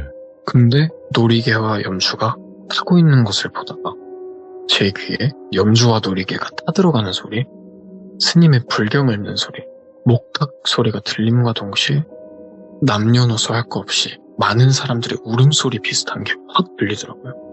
그 소리를 듣자마자 전 무섭거나 소름이 돋는다기보단 눈물을 흘리면서 들려오는 울음소리에 반응을 하고 있었어요. 그렇게 어느덧 염주와 노리개가 다 타서 재만 남았을 때 스님은 그 재를 손에 쓱 붙이셔서 형님 눈에 바르시더라고요. 눈썹 쪽과 눈을 감기고 눈꺼풀에 바르시고 밑에 발라주시고 계속 여전히 불경을 읊으시면서 예. 목탁을 치시고 기도를 하시다가 목탁 소리가 딱 멈추자마자 형님이 뒤로 쓰러졌어요. 전 그걸 보자마자 당장 뛰어가서 형님 하니까 괜찮습니다. 스님께서 괜찮다는 말씀을 반복하시더니 저한테도 그 재를 막 묻히시면서 예. 진짜 온몸에 거의 뿌리시듯이 묻히시면서 하시는 말씀이 기회는 여러 번 오는 것이 아님을 알고 계시면 좋겠습니다. 이렇게 말씀하시고 저희 몸에 재를 딱 뿌리시고 오. 그대로 저희와 인사를 나누고 스님은 빗속으로 사라지셨어요. 밖으로 나가셔서. 그러고 나서 아저씨께 궁금한 점이 되게 많아서 여쭤봤죠. 아저씨는 어떤 일을 하시는 분이세요? 여쭤보니까 이곳이 이상하다는 걸 알게 됐대요. 아, 우연이요? 이 기도원에 다니다가 아, 예. 하나둘씩 사람들이 사라지고 근데 그 사람들이 보통 기도원에 다니는 사람들은 혼자만 다니는 경우는 거의 없어요. 가족들이 혹시나 신자거나 이러면 다 같이 기도를 하러 기도원에 다니던가. 근데 하나둘씩 사라지시는 분들이 가족들도 하나도 없는 아니면 언제 어디서 없어져도 상관없을 만한 그런 사람들만 예. 작업을 한 거더라고요. 아. 그 사실을 깨닫고 나서부터 이곳에서 경비를 서면서 사람들이 들어오지 못하게 막고 있었다. 알고 보니까 기도원 옆에 있는 컨테이너가 이 아저씨께서 계시던 곳이었던 거예요. 네.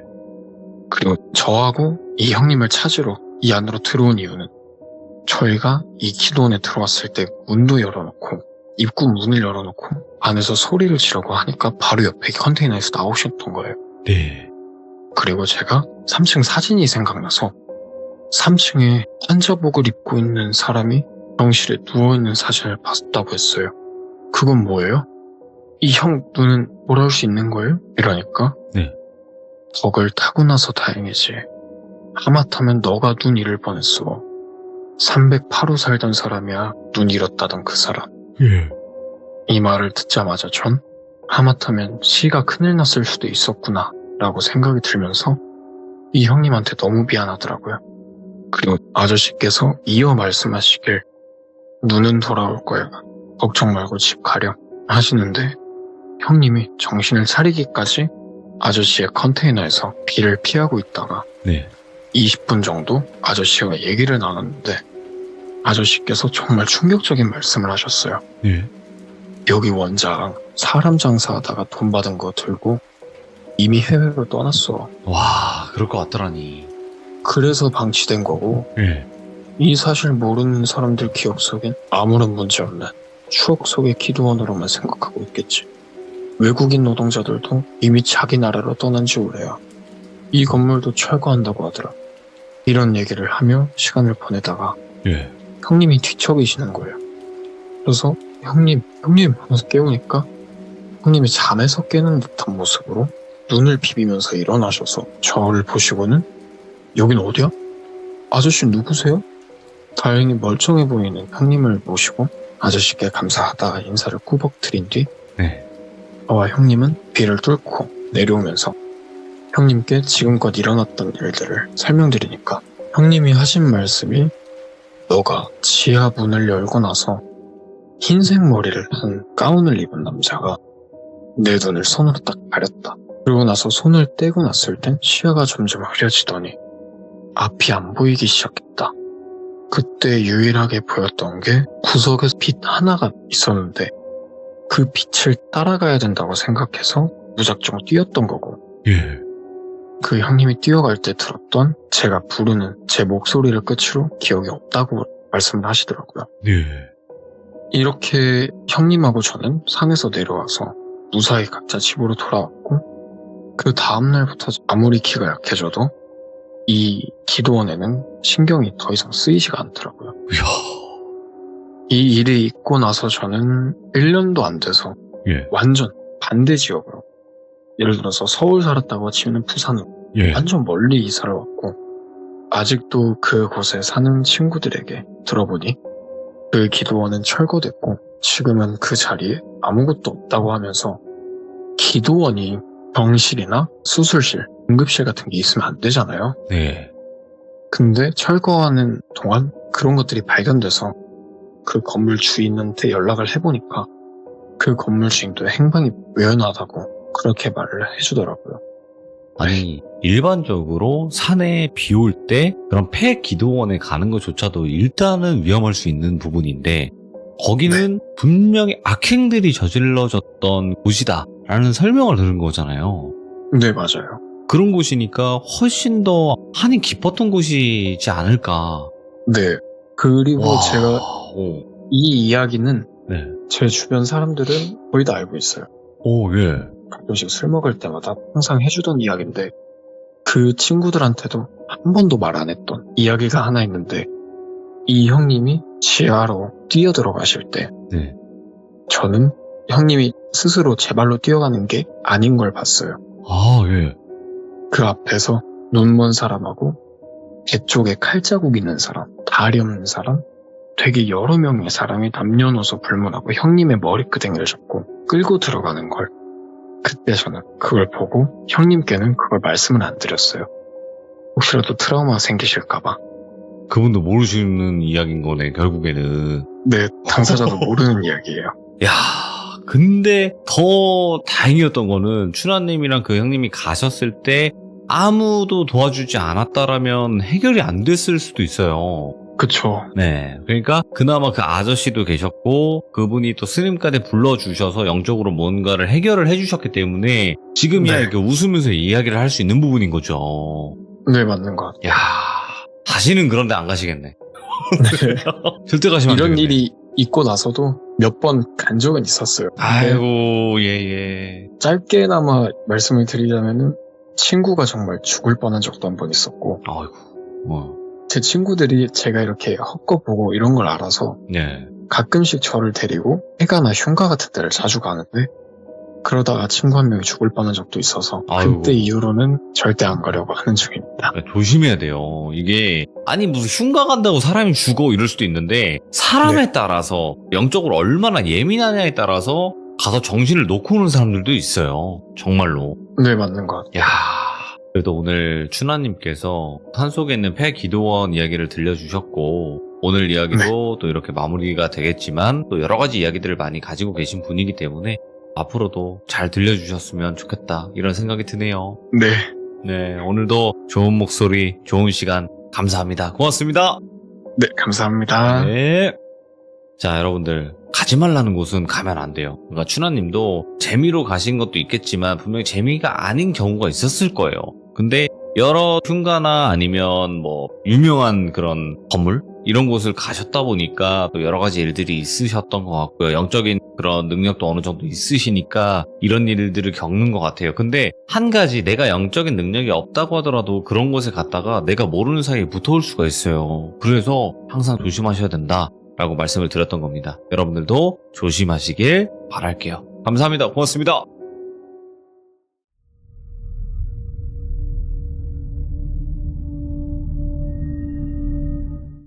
자, 여러분들 안녕하십니까? 테슬러즈님께서 시들무에 찾아와 주셨습니다. 바로 찾아뵙도록 하겠습니다. 예, 돌비님 안녕하세요. 네, 반갑습니다. 테슬러즈님. 예, 잘 지내셨죠? 네, 아이고, 목소리 들으니까 또 건강하시네요, 보니까. 잘 살고 있습니다. 네. 날이 쌀쌀한데 귀중님들도 감기 조심하시기 바랍니다. 아이고, 네. 감사합니다.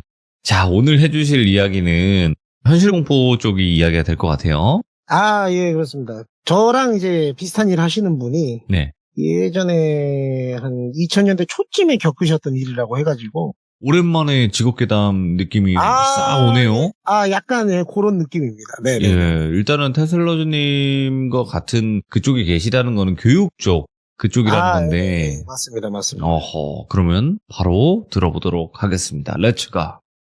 길이십니다. 테슬러즈죠.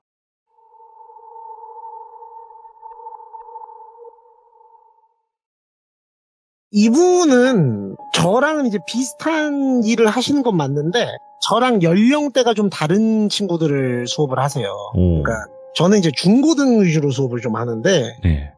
이분은 저도 이제 지인분 통해서 알게 된 분인데 아주 그냥 영혼이 새하얀 눈꽃 같은 분입니다. 그러니까 사실 저희 일을 오래 하면은 그 이제 혹시 귀중님들께서 뭐 사랑으로 아이들을 보듬고 따뜻하게 품어줘야 되지 않냐라고 하시는데 맞죠. 보통 네. 그렇게 하는데 좀 너무 애들 사이에서 계속 있고 이 숙제 안 해오는 우리 귀엽고 천진난만한 친구들과 좀 오래 호흡을 맞추다 보면 네. 진짜 내가 이래서 자식을 안 낳는다 약간 이런 얘기를 할 때가 좀 생깁니다. 네. 아, 화가 좀 날 수 있죠, 사람이니까. 아, 그렇습니다. 그렇다고 해서 애들이 싫어지는 건 아니고요. 순간적으로 좀 밉다. 그럴 때가 좀 있는데, 저는 그래서 사실 초등부 수업을 잘 안 해요. 이분은 제가 왜 눈꽃 같다 말씀드렸냐면, 애들을 진심으로 그냥 애들 자체를 좋아하는 분이에요. 이분이 저보다 연배가 좀 있으셔서, 그때 이제 2000년대 초부터 이미 이 일을 시작하셨다고 하는데, 한 번은 그렇게 그 눈꽃 같던 이분한테도 시련이 한번 찾아왔다고 합니다. 그러니까 너무 말썽쟁이 애들만 수업을 좀 집중적으로 몰렸던 시기가 있었대요. 그러다 보니까 내가 이 일을 시작한 건 애들이 좋아가지고 시작한 건데 이러다 이 직업과 애들에 대한 환멸이 생길 것 같다 이 생각이 들어서 약간 개인적으로 하는 일이지만 휴직 아닌 휴직을 좀 했대요. 네. 모아놓은 돈이 좀 있었어가지고 여행도 다니면서 조금 이렇게 힐링을 좀 하면서 좀 쉬는 시간을 가져보자 이래서 이제 사시는 지역 근처에 있는 좀 이름난 명승지들을 좀 돌아다니시면서 여행도 좀 다니시고 예. 사진도 좀 찍고 민박 같은 데에서 이렇게 홈스테이 같은 것도 좀 하고 무전여행식으로 이렇게 다니셨대요. 그러다가 우연히 어떤 지역을 지나는데 그런 데 있지 않습니까? 그 좀 가다 보면 야산 같은데 이런데 이런 게 있나 싶은 기도원이 하나 있었대요. 오호. 미리 말씀드립니다. 이건 어떠한 종교에 대한 비하의 의미가 없다는 걸 말씀드리고 들은 그대로 말씀드리는 거니까요. 기도원이 있었는데 본인이 거길 들어가려고 한 게 아니고 기도원에서 어떤 아이가 초등학교 한 3학년 정도 돼 보이는 되게 조그마한 애가 이렇게 끼 가는 저희 그 옛날 주택에 있는 그 문고리 그 사자 얼굴로 돼 있고 사자가 이렇게 주렁주렁 달려있는 그 쇠 체인 같은 거 물고 있는 그런 쇠문이 있어요. 파란색으로 칠해져 있는. 그 쇠문을 이렇게 쓱 밀고 나오는데 끼 하면서 문이 열리더래요. 하고 거기서 이제 조그마한 애가 나오니까 저기에 애가 있구나. 쟤는 엄마를 따라왔나 보다 라고 생각을 해서 이제 별 생각 없이 지나치려고 하는데 이 친구가 네. 거기가 되게 좁은 국도였대요. 차로 하나씩밖에 없는 그 바로 길가에 있는 기도원이었는데 애가 갑자기 아무 생각 없이 차도로 이렇게 훅 뛰어들더라는 거예요. 그래서 차가 막 엄청 싱싱 다니는 분위기인 길은 아니었지만 위험하잖아요. 그래서 어른이니까 이제 얘야 그렇게 급하게 차도에 뛰어들면 안 돼 하면서 이렇게 가서 애 손을 잡고 애를 이렇게 좋게 타일러서 인도 쪽으로 빼왔다는 거예요. 근데 이제 그때 기도원 그 문에서 어떤 아주머니 두 분이 이렇게 쓱 나와서 고개를 빼꼼 내밀고 보시더니 아이고 감사합니다. 아유 어떻게 저희가 갑자기 이렇게 나와가지고 아유 놀라셨죠? 이러니까 이제 저는 괜찮은데 애가 다칠까봐 그랬습니다 하고 이제 갈 길 가려고 했대요. 근데 이제 그 중에 한 분이 자기 이렇게 보더니 저기요 선생님 잠시만요 이러더래요. 그래서 네. 예? 뭐 때문에 그러실까요? 하니까 혹시 그 아이들을 대상으로 하는 어떤 일을 좀 하고 계신가요? 이러더래요. 좀 놀랍잖아요? 무슨 관상쟁이도 아니고 얼굴 보고 갑자기 그렇게 얘기하니까 그래서 예, 뭐 맞긴 한데 왜 그러시냐고 하니까 그냥 저희 흔히 얘기하는 그 도를 아십니까의 멘트 있지 않습니까? 좋은 기운이 선생님에게서 뿜어져 나오는데 이게 아이들의 이 영과 함께 있을 때 굉장히 좋은 시너지를 발휘하는 것 같다. 근데 이제 뭐 그때가 2000년대 초지만 이 도를 아십니까의 멘트는 이미 전 국민 사이에서 다 아는 멘트였기에 아이고 뭐 애 하나 구해주고 이상한 소리 들으려나 보다 하고 이제 갈라 그랬대요. 근데 그 애가 자기 소매를 이렇게 잡더래요. 그래서 되게 선생님 그거 아시나요? 장화식 고양이? 알죠? 걔 그 표정 있잖아요. 이렇게 귀여운 또랑또랑 표정. 쳐다보고 그런 표정으로 자기를 보면서 가지 말라는 듯이 자기를 잡더래요. 근데 제가 말씀드렸잖아요. 이 들으시는 분들은 걔 답답이 아니냐 이렇게 생각하실 수도 있지만 눈꽃 같은 분이라니까요. 애가 그렇게 자기를 붙잡으면서 얘기를 하니까 하지 말라는 식으로 얘기를 하니까 하고 망설이고 있는데 그 두 분이 잠깐 들어와서 이상한 거 안 한다고. 혹시 속으로 지금 저희가 무슨 전도를 하거나 와서 뭐 부적사라고 한다거나 그런 거 안 하니까 걱정하지 마시고 들어와서 그냥 정말 현실적으로 종교적인 거 말고 현실적으로 부탁드리고 싶은 게 하나 있어서 그렇다. 뭐 이상한 데 아니고 저희 제가 특정 종교의 어떤 종파나 종단 이름을 말씀을 못 드리겠어서 말씀은 안 드릴게요. 근데 저희 어떤 종교 어디 무슨 교파 그거예요 라고 얘기를 했는데 전 국민이 들으면 다 아는 그런 교파였어요. 그러니까 그런가? 하고 이제 대낮인데 뭔 일 있겠나 싶어서 알겠다고 하고 이제 그 사자 얼굴 달린 철문을 끼익 하고 열고 들어가니까 겉에는 진짜 흐름했대요. 무슨 다 짜그러져가는 폐가 같은 그런 느낌이었는데 그 안에 들어가서 이제 내부에 들어가니까 생각보다 리모델링을 했다는 느낌? 그러니까 겉에는 되게 후질구레한데 안에는 되게 깔끔하게 잘 해놨다 싶어서 들어갔더니 잠깐 기다리시라고 소파에 자기를 앉혀놓고 차를 한 잔 대접하겠다고 가져오더래요. 네.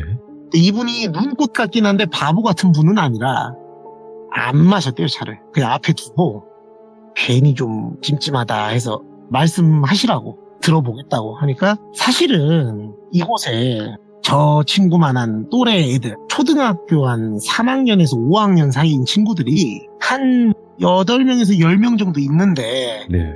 우리 선생님께서 어디서 오셨는지 모르겠는데 저희 지역이 오지까지는 아니지만 좀 이렇게 아시겠죠? 조금 교외에 이렇게 동떨어져 있다 보니까 애들이 교육 혜택을 많이 못 받았어요. 그래서 저희가 약간 방과 후 약간 재능 기부 느낌으로 모여서 이렇게 홈스쿨링 같은 걸 하고 있는데 못 믿으실 수도 있겠지만 저는 우리 선생님한테서 좋은 기운을 느꼈다고 혹시 하시는 일이 하고 이렇게 물어봐서 숨길 건 없으니까요.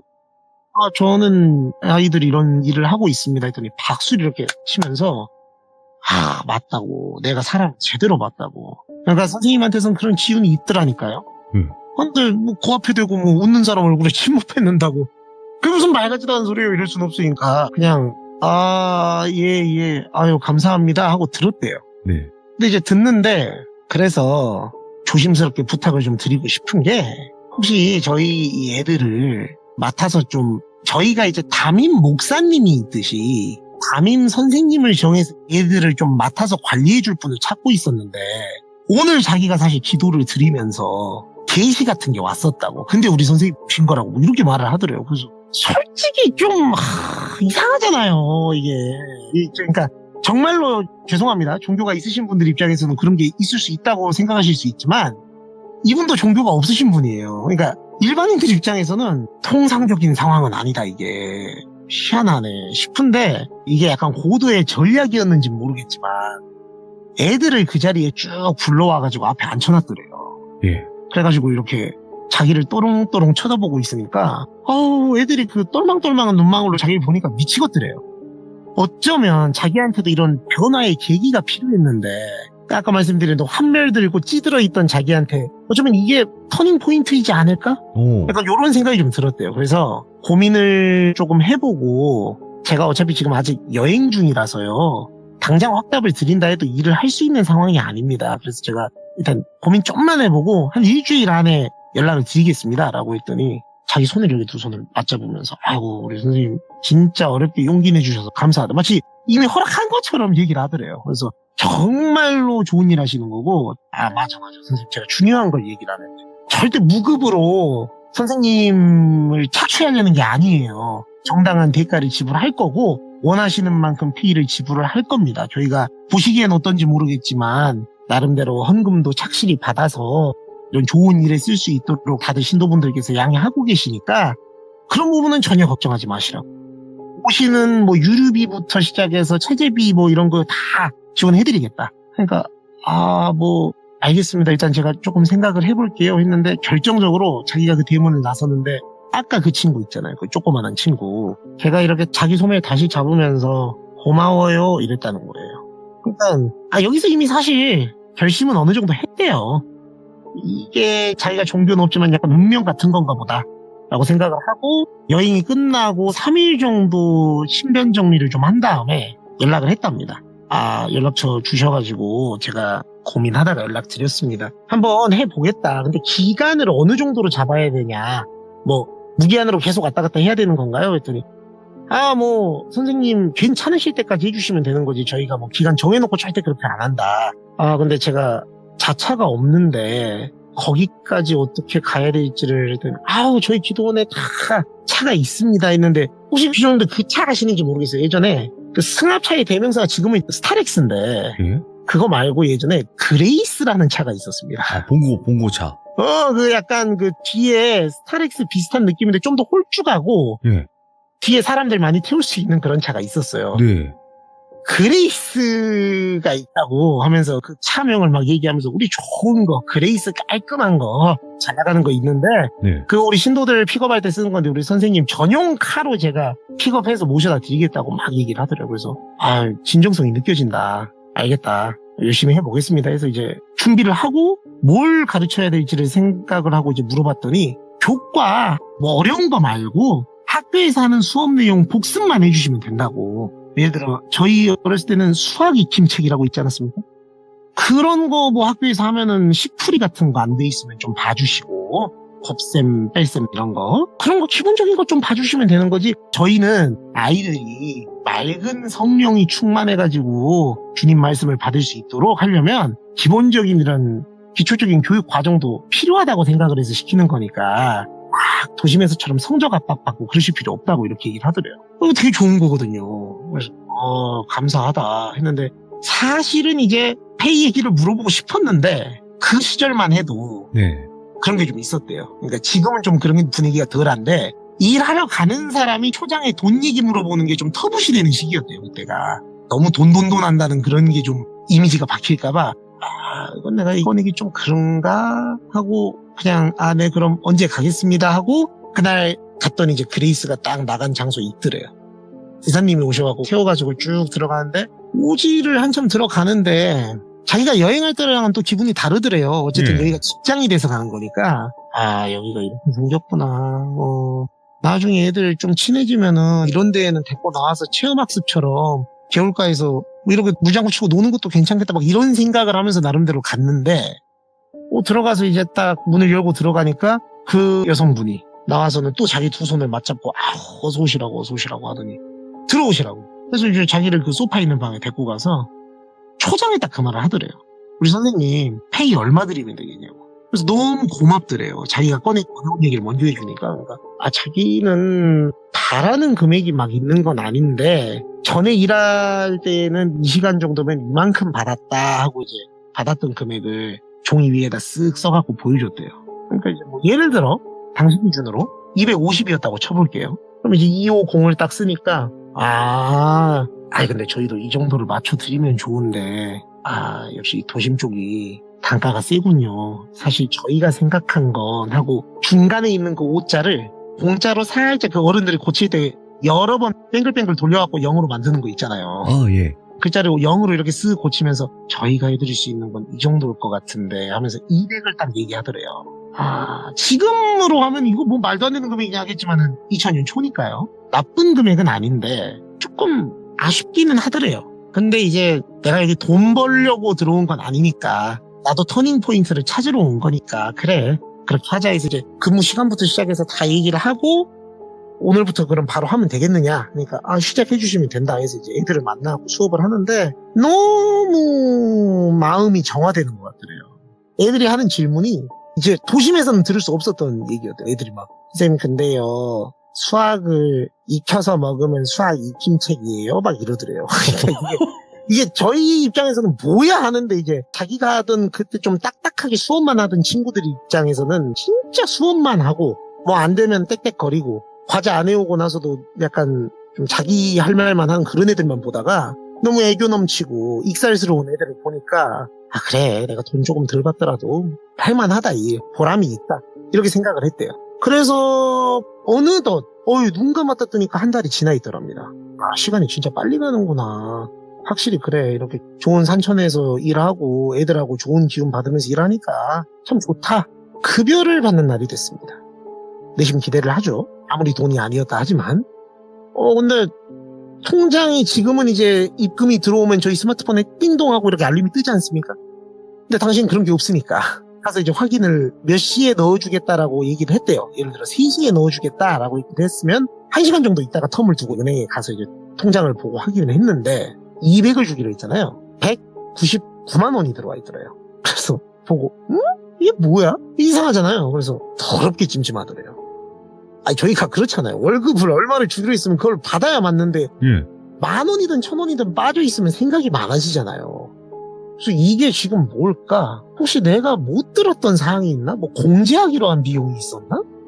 아니면 내가 거기서 뭐 기물을 파손한 아닌데? 아니면 내 조건을 잘못 뭐 별 생각을 다 하다가 이거는 전화로 좀 말씀드리긴 그러니까 그 일 갔을 때 물어보자 조심스럽게.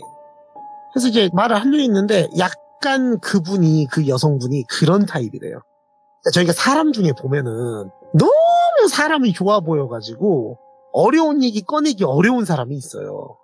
예. 좀 그런 아우라를 갖고 있는 사람이 있단 말이죠. 이분이 그렇더래요. 그러니까 물어봐야지 하고 가면은 막 자기를 어느 순간부터 집사님이라 부르더래요. 자기는 집사가 아닌데 그냥 뭐 편하게 자기 성씨가 권씨면 권 집사 내가 이거 집에서 고구마 쪄온 건데 배고프죠? 맨날 밥도 못 먹고 와서 어떻게 미안해. 이거 좀 먹어봐요 하면서 김치를 올려가지고 이렇게 해보라고 해갖고 직접 넣어주고 막 이런 분이래요. 그러니까 불편한 얘기를 하기가 너무 어렵더라는 거예요. 이런 분이 나쁜 의도를 갖고 10,000원을 빼서 넣었을 리는 없을 거다. 내가 뭐 실수한 게 있거나 아니면은 그래 다음 달에는 제대로 넣어주시겠지. 자, 10,000원 갖고 이상하게 하지 말자. 이러고 좋게 넘어갔대요. 그래가지고 이제 열심히 애들하고 하는데 어느 날은 애들하고 좀 친해진 것 같아서 이제 그때가 계절이 가을로 접어들 때쯤이었대요. 애들하고 같이 밖에 나가서 단풍을 구경하자고 학교 방학 숙제 중에 그게 있었대요. 단풍잎을 앨범 같은 데 채집해서 갖고 와서 단풍이 왜 빨개지는지, 가을에는 왜 산이 옷을 갈아입는지 우리 함께 생각해 보아요. 뭐 이런 거였대요. 그래서 잘됐다. 자기가 맨날 딱딱한 것만 했었는데 애들하고 이런 거 한번 해가지고 친해져야 되겠다 해서 이제 이미 좀 친해지긴 했지만 같이 이제 단풍잎을 이쁜 거를 더 이쁜 단풍잎 누가 찾나 내기할까요 여러분? 막 이런 거 하면서 이제 교회 활동을 하고 들어왔대요. 그래서 몸이 좀 쌀쌀한 데 있다 오니까 노곤노곤해가지고 이제 소파 있던 방 있잖아요. 그 방에 그 옛날에 저희 그 도시락 올려 먹던 난로 있지 않습니까? 그런 석유 난로가 있어서 거기에 이제 몸을 이렇게 녹이고 있었대요. 손을 갖다 대면서 애들은 그래도 신나하니까 오늘은 뭐 보람 있었다. 근데 그레이스가 언제 오지? 하면서 이제 자기 퇴근카잖아요. 그게 기다리고 있었는데 시간이 됐는데 안 오더래요. 그게. 그래서 왜 안 오지? 이상하다. 그래서 좀 더 기다려도 안 오길래 이제 자기 데리고 왔던 그 여성분한테 전화를 했다는 거예요. 그분은 그 여성분을 목사님이라 불렀대요. 그냥 뭐 하는 분인지 모르니까 자기 아는 건 목사밖에 없는 거예요. 그래서 목사님 저기 차가 안 와서요 하니까 맞네 권집사. 아이고 내가 정신이 기사님이 오늘 들어가셨다고. 아이고 맞다. 권집사 오늘 퇴근하는 날이 어떡하지? 그분이 없으면 차가 없는데 우리가. 그래요? 하니까 그러면 권집사 내가 갈게. 가서 일단 오늘 하루만 거기서 자면 안 될까? 라고 하더래요. 그러니까 네 알겠습니다. 해서 이제 어떻게 해야 되지 하고 있었는데 그분이 오시더래요. 그리고 오셔서는 그 목사님이란 분이 모포랑 이부자리랑 좀 헐렁헐렁해 보이는 추리닝, 그 기도원 이름이 써져 있는 추리닝을 갖고 오셨대요. 그래서 네. 일단은 오늘 하루 여기서 자야 되니까 내가 이불옷하고 이부자리 좀 갖고 왔다고. 여기 난로 있으니까 환기만 잘 시켜놓으면은 뭐 크게 문제는 없을 거야. 그리고 씻을 곳은 어디에 있고 뭐 이런 걸 막 안내를 해주더래요. 그래서 그래도 이분이 참 인정머리가 있는 분이다 해서 이제 알겠다고 했는데 그 권집사 실례가 안 되면 나도 오늘 그냥 권집사랑 여기서 좀 같이 잘까? 이러더래요. 그분도 여성분이고 그 목사님도 여성분이니까 상관은 없는데 굳이 왜 그러시나 싶긴 했지만 그러시라고 했는데 이제 씻고 와서 보니까 그분이 이부자리 위에서 기도문을 막 외우고 계시더래요. 예. 그래서 이분은 진짜 독실하신 분이로구나. 신앙심이 투철하시네. 그리고 옷 매무새 같은 게 진짜 한 번을 흐트러진 걸 본 적이 없대요. 그러니까 뭘 입더라도 되게 단정하고 깔끔하게 입으시는 분이어서 참 그래 약간 보니까 개척교회 같은 느낌인 것 같은데 이런 데에서 이렇게 사람 모아서 하려면은 저 정도 그릇은 돼야 되나 보다 뭐 이런 생각을 하고 있었는데 앉으니까 이제 좀 자야 되겠다 생각을 하고 이불 속에 들어가서 저희 그 일본 가정에 가면 고타츠라고 있지 않습니까? 예. 그런 느낌으로 모포 안에 몸을 이렇게 집어넣었대요. 앉아서. 그러니까 그분도 마주보고 모포에서 이제 얘기를 하는데 별 얘기가 다 나왔대요. 자기도 왜 이 개척교회 같은 기도원을 시작하게 됐는지부터 어쩌다가 종교를 믿게 됐는지 이 아이들을 지도하면서 뭐 이렇게 하면서 느꼈던 거 뭐 이런 걸 막 얘기를 하는데 하나부터 열까지 참 감동적인 스토리였대요. 그런 말을 했대요. 목사님 제가 어떻게 목사님 말대로 주님의 뜻대로 여기까지 와서 제가 아직 종교는 믿음은 없습니다만 목사님과 이 아이들을 알게 된 건 제 일생일대의 행운입니다. 감사합니다. 이런 얘기를 했대요. 그러니까 그분이 눈물을 뚝뚝뚝뚝 흘리면서 권집사 내 마음 알아줘서 너무 고마워. 진짜로 나 혼자서 여기 이렇게 이끌어오면서 물론 도움 주신 분들도 있고 동료들도 있지만 참 힘든 거 많았어 이러는데 그날 밤이 그렇게 따뜻하게 녹아 들어가면서 잘 잤다고 해요. 그래서 더 열심히 일을 해야 되겠다 했는데 공교롭게도 그 다음 날이 급여 받는 날이었답니다.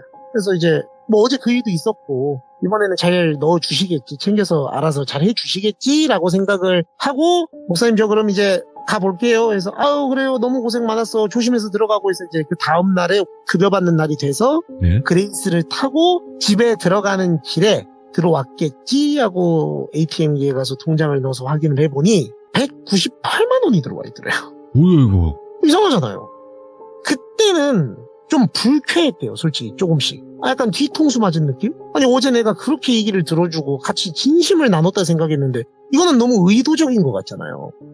그래서 이건 좀 아니다 해서 택시를 타고, 지금은 저희가 뭐 카카오틱 이런 거 있습니다만 당시에는 콜센터에 전화해가지고 부르는 콜택시 시절이라서 콜택시 업체에 전화를 해서, 왜냐면은 거기까지 나가는 택시가 잘 없었대요. 그래서 막 요금을 더블로 부르고 막 이래야 가는 데여서 네. 콜센터에 얘기를 따로 해가지고, 내가 진짜 급한 일이 있어서 보러 가야 될 사람이 있으니까 지금 바로 배차를 좀 해달라, 요금은 더 주겠다. 그래서 이제 씩씩거리면서 간 거죠.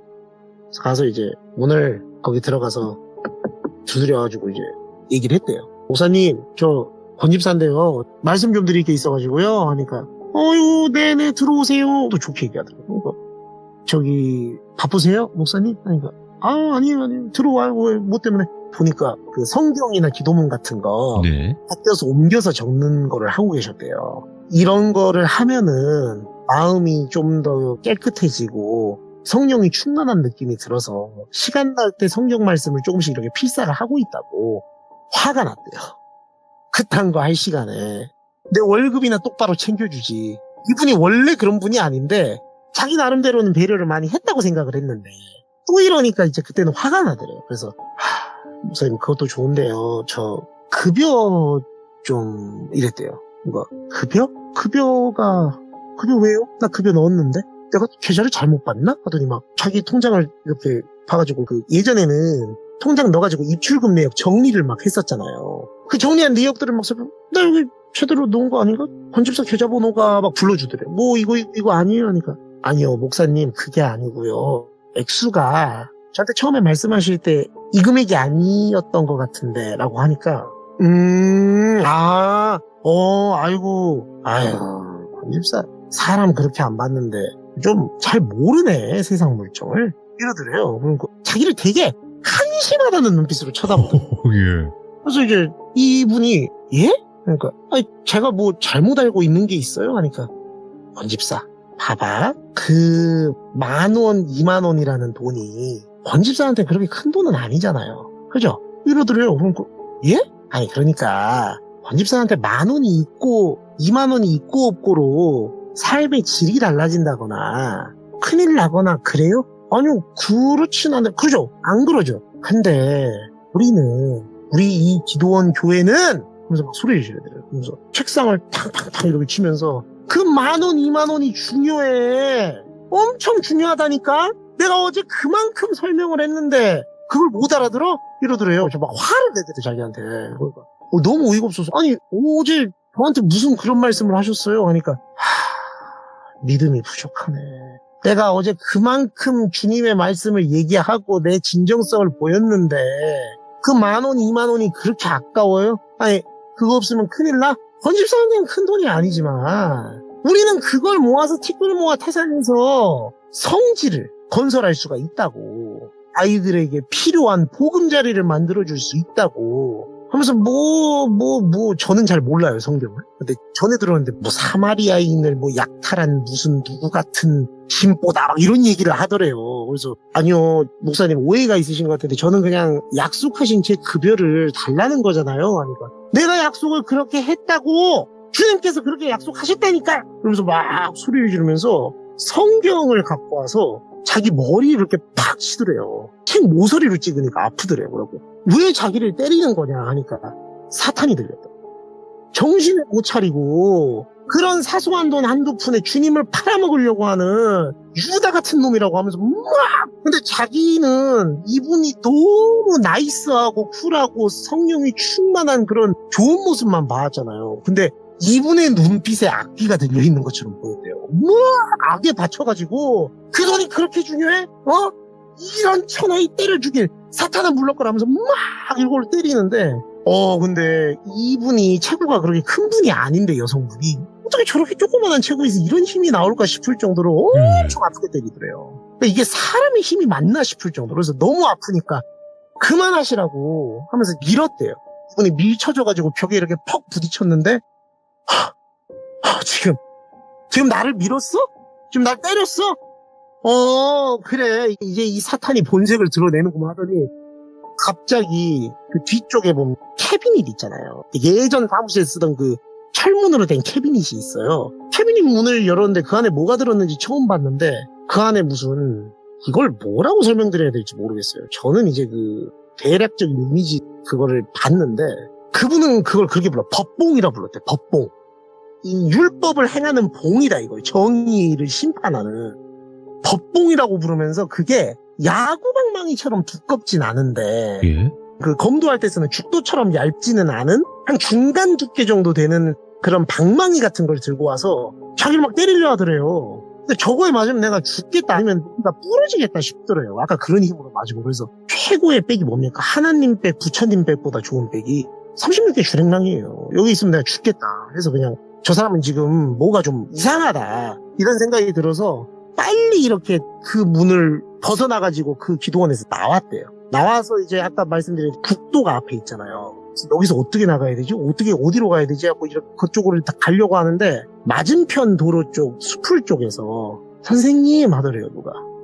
하고 보니까 자기가 그 처음에 건져줬던 그 애 있잖아요. 걔가 거기서 손짓을 이렇게 하면서 이쪽으로 오라고 하더래요.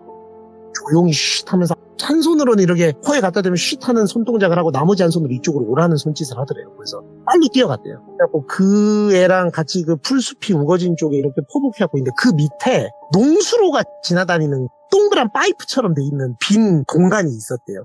그래갖고 거기로 이렇게 자기를 데리고 가서 그쪽에 웅크리고 있었더니 씩씩거리는 소리를 내면서 누가 아씨 이거 어디 갔어 응? 근데 목소리가 자기가 알던 그 목사님 목소리가 아니에요. 낮은 중저음의 남자 같은 목소리가 나더래요.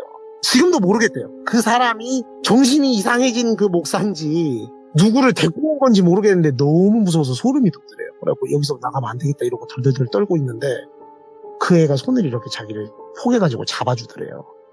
떨지 말라는 식으로.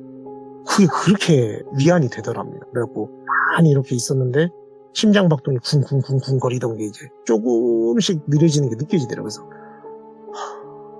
하고 있었는데 그 뭐 씩씩거리던 소리가 멀어진 거 보니까 나간 것 같아서 자기가 나갈라 했는데 애가 나가지 말라고 잡으면서 조금 더 있으라는 식으로 이렇게 말은 안 했는데 자기를 이렇게 손짓으로 가만히 있으라는 식으로 얘기하더래요. 조금 있으니까 그 기도원에서 대략 발걸음 소리로 들었을 때 한 8명에서 10명 이상 되는 우두두두두 하는 사람들이 몰려나온 소리가 나면서 어디 갔어? 어디 갔어? 어디 갔어? 우리 돈 훔쳐먹은 어디 갔어? 하면서 막 나오던 사람들이 그러니까 저쪽으로 가봐 이쪽으로 찌질석하고 막 이런 소리가 들리더라고요. 그러니까 소름이 돋더래요. 근데 자기가 생각을 해보니까 자기가 여기 와가지고 애들하고만 그리고 그 목사하고만 얘기했지 이 기도원에 사람이 몇 명이 있는지 어떻게 생겨먹은 사람이 있는지 뭐 하는 사람들인지는 마주친 적조차도 없대요. 그냥 이 목사가 항상 자기를 데리고 다니는 루트가 있는데 여기 외에는 다른 곳으로는 다니지 마라. 여기 공부하러 들어온 사람도 있고 명상하는 사람들도 있고 다들 조용히 하러 들어온 사람들이다. 선생님이 좋은 의도로 온 건 아니지만 자주 이렇게 들락날락하는 모습이 보이면 방해가 될 수가 있다. 3번도 그 루트 밖으로 벗어난 적이 없었는데 처음으로 마주친 건 아니지만 이렇게 맞닥뜨리게 된 상황이 지금 이런 상황인 거예요. 그러니까 너무 무서워서 사시나무 떨듯이 있었는데 애가 또 손을 이렇게 잡아주면서 가만히 그 자기 손을 그 애가 자기 가슴팍으로 이렇게 갖다 대면서 진정하라는 식으로 이렇게 제스처를 해주더래요. 그래서 한참을 그러고 있다가 애가 잠깐 기다리라는 식으로 손짓을 하고 나가서 살펴보더니 나오라고 손짓을 하고서는 그 그레이스 기사님 있잖아요. 예. 그 기사님한테 자기를 데리고 가더래요. 그러더니 그 기사님한테 아빠 우리 선생님 지금 빨리 집에 데려다줘 그러더래요. 예. 아 기사님이 네 아버지였어? 아 그렇다고. 그러니까 아니 근데 이제 자기가 좀 의심되고 이상한 건 그건 거죠. 다들 뛰쳐나가고 그 목사 지시에 따라 움직이는 것처럼 보이고 난리도 아닌데 자기 때려 죽이려는 듯이 이러는데 네. 이 사람은 왜 여기 가만히 있을까? 이상하잖아요. 그래서 좀 의심스러워서 머뭇머뭇하니까 얘가 우리 아빠는 나쁜 사람 아니에요. 우리 아빠는 여기 있을 수밖에 없는 이유가 있어요 선생님. 그러면서 우리 아빠가 집에 데려다 줄 거예요. 빨리 가세요 선생님 이러더래요. 예.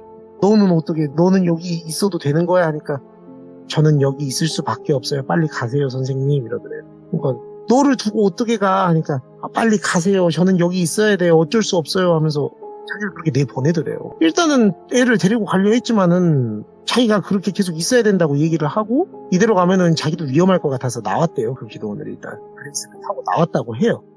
그러고 이제 자기는 그쪽에서 모든 연락이 오는데 너무 소름 돋는 게 문자가 왔대요. 근데 그 목사라는 사람이 자기 번호를 차단한 것 같으니까 다른 핸드폰으로 문자를 보냈는데 권 집사님 나 누구 목사입니다. 목사도 아니에요. 그냥 목사라고 하는 거예요. 근데 자기가 그때는 조금 흥분해서 조금 못 볼 꼴을 보인 것 같은데 아이들이 선생님을 보고 싶어 한다. 우리가 그 몇만 원에 그렇게 정리가 갈릴 사람들은 아니지 않냐. 와주시면은 급여 제대로 챙겨드리고 좋은 말씀 많이 전해드리겠다.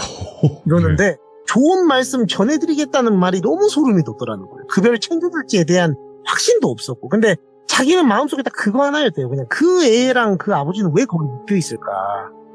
그 애들은 잘 지내는 건가? 대체 거기서 무슨 일이 일어나고 있는 건가? 근데 좀 비겁한 얘기입니다만 솔직히 더 이상 엮이고 싶지 않았대요.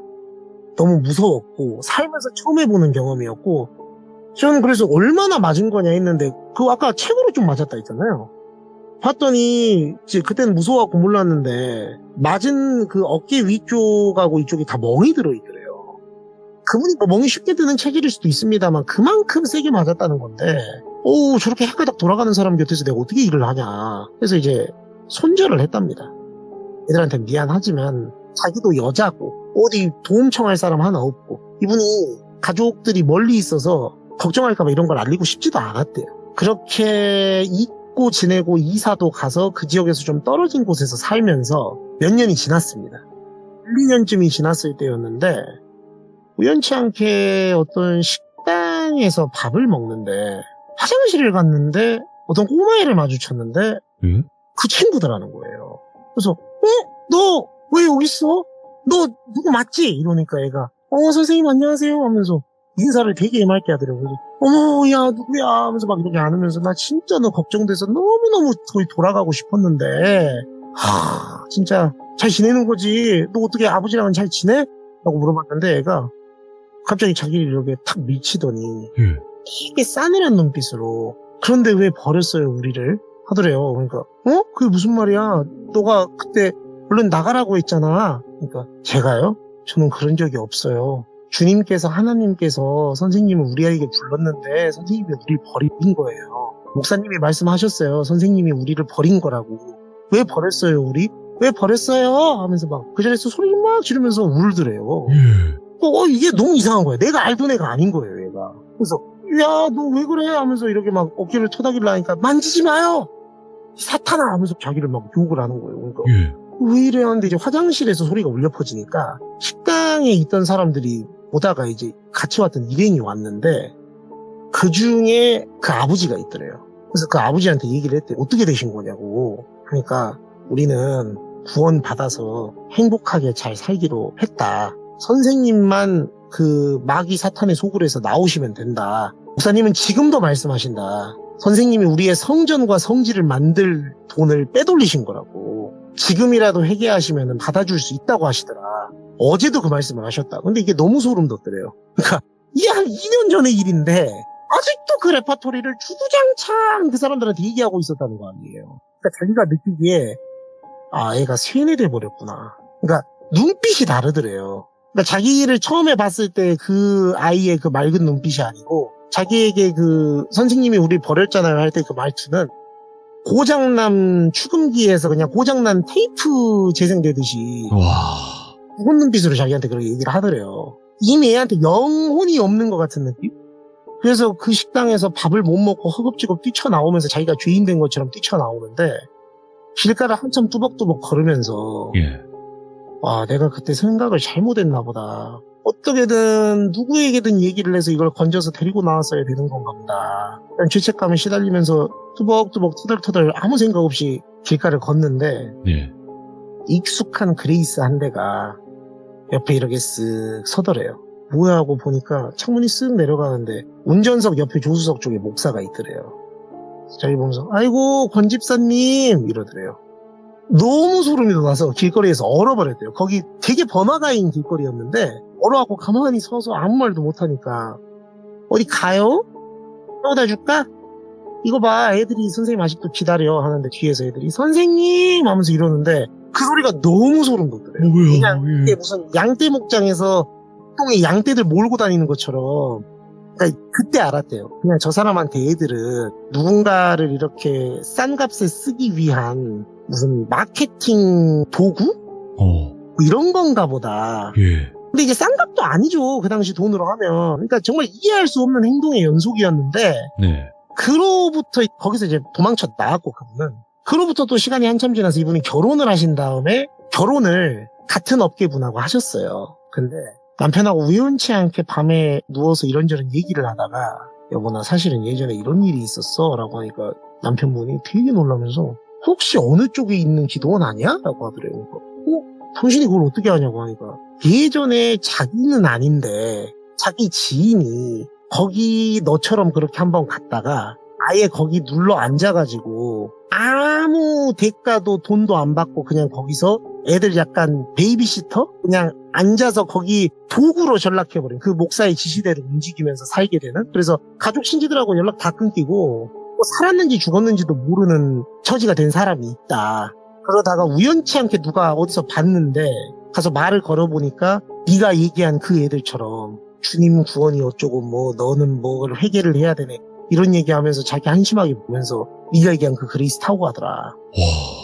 그래서 자기도 이 지역에서 소문이 좀 있었어서 그걸 들었는데 네가 거길 갔던 것 같다 이 얘기를 하셨다 하더라고요. 그래서 제가 이제 준비한 얘기는 여기까지인데 예. 제가 돌비님한테 오늘 키워드 말씀드릴 때 등가 교환이라고 말씀을 드렸어요. 등가 교환이라고 하셨죠.